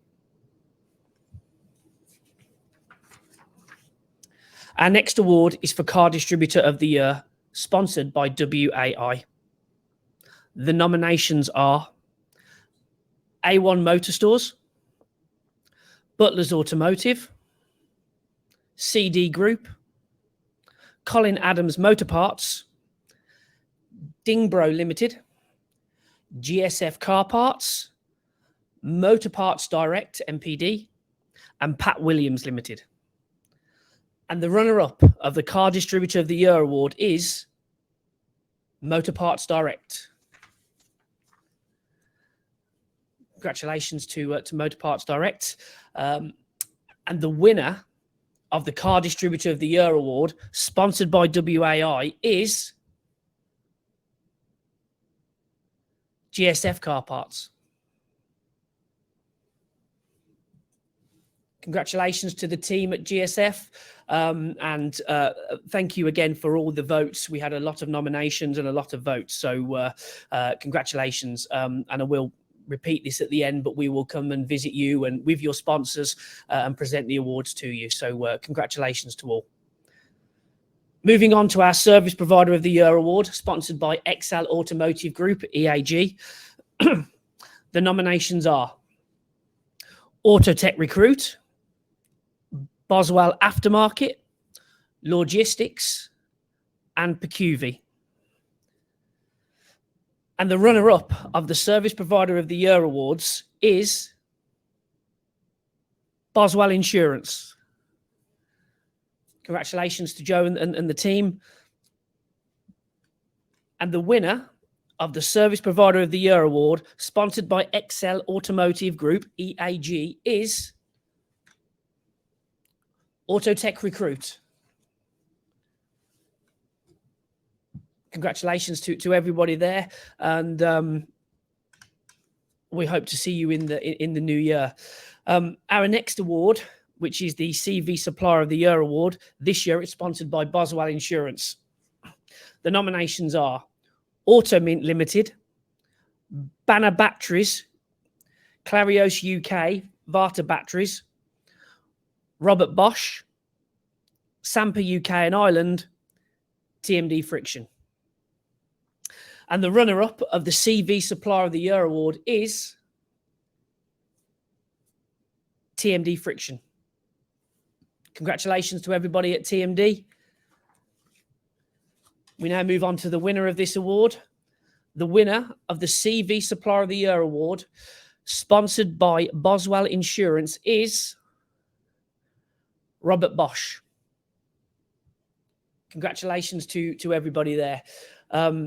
I will say that when it comes to virtual conferences, there is no substitute to giving awards out in person with a crowd of people who are cheering and music and whatnot. So, congratulations to everybody. So I will try to continue to add the drama when I can. Our next award is the CV Distributor of the Year award, and this year it is sponsored by Hella. The nominations are Fleet Components, HGV Direct, K&S Mackenzie, Southwest Truck and Trailer Parts, Wessex Truck and Trailer Supplies. And the runner-up of the CV Distributor of the Year award is HGV Direct. Congratulations to everybody there. And we move on to the winner of the CV Distributor of the Year award, sponsored by Hella, Fleet Components. Thank you very much. And again, thank you for all the nominations. We are moving very quickly through these awards, actually. So our final award is the hotly contested Car Supplier of the Year award, sponsored by Alcom. We received a massive number of votes for each nomination, and I will go through those now. The nominations are Bilstein Group, Clarios UK, Denso Automotive, First Line, Marla Aftermarket UK, NGK Spark Plugs, and Schaeffler Automotive Aftermarket UK. And the runner-up of the Car Supplier of the Year award is First Line. Congratulations to everybody there. And we move on to the winner of the Car Supplier of the Year award, sponsored by Alcom, is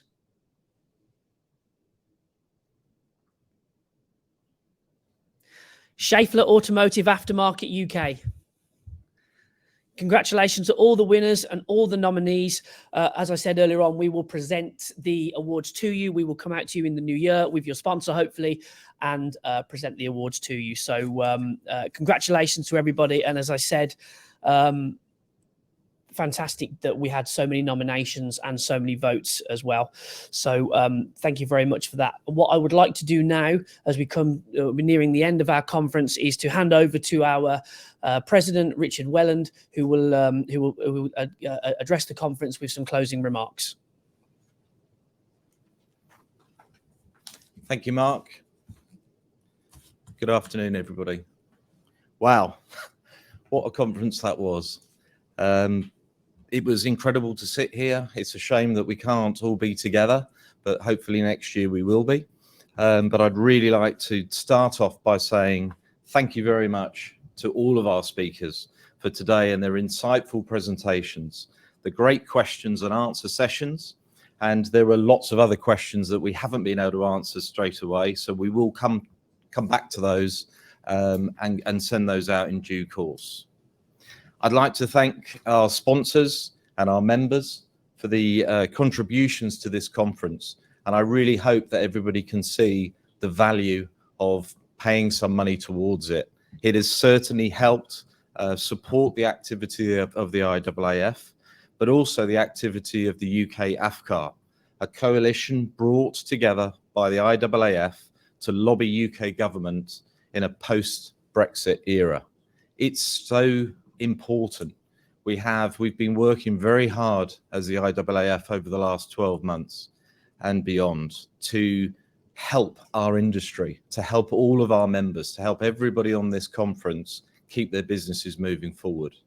And we can't do it alone, and we can't do it without any money. So please dig deep and help us where possible.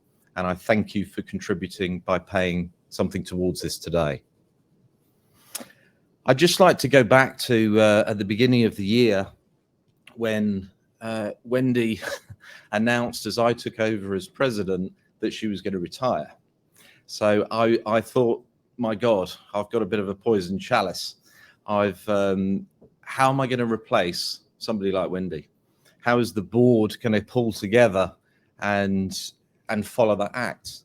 She was fantastic. And I'm sure she's watching this now. Maybe that's one of her thumbs or hearts. But she was great.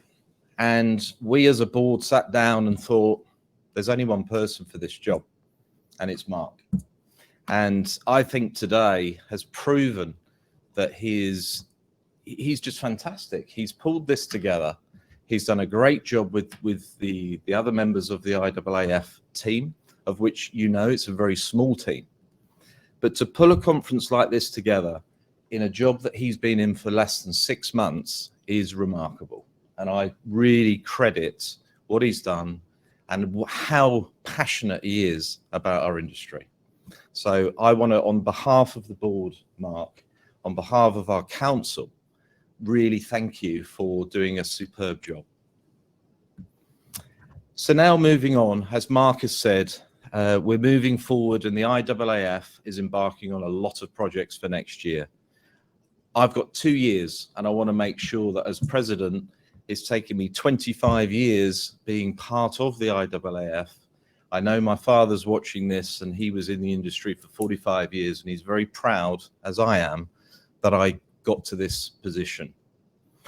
And so what I want to do is support Mark. I want to make sure that when we come back next year, our event is the best that it can ever be. And I want to make sure that our awards dinner, we come back with fantastic acts, with something that's a real celebration of our industry. So please put that date in your diary. We want to try and get everything arranged by March or April of next year so that there is only one event and it's the IAAF event. And we want to see everybody there. And I want to be standing in front of everybody and celebrating what we've achieved over the last 2 years. So it's going to be a night to remember. So on that note, I want to thank everybody for attending our conference, for sticking with it. We've had some fantastic speeches today, and I thank you all. Thank you. Thank you, Richard. Much appreciated. And you must be obviously clicking the love hearts down there, and or the heart eyes. So that's it. Everybody, thank you. That's it for another year. And well, I say that we've got a whole networking program next year, so we will see each other sooner than you think. Thank you to our conference speakers. Thank you to Showman for their production support. I'm sorry that I kept knocking things over. Thank you to the team. A special welcome to the Automotive Aftermarket, to Oscar Dean. Thank you to the IAAF team of Mike, of Anne and Tina. Thank you to the board, the IAAF board, Richard, Lawrence, Craig and Terry, for your support and guidance. Thank you to the council. Thank you to the CV committee. And most importantly, thank you to our members. People make the aftermarket. And thank you to our members for your support. I really do appreciate it. I wish you a happy and safe Christmas, and I look forward to seeing you in the new year. Thank you.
you.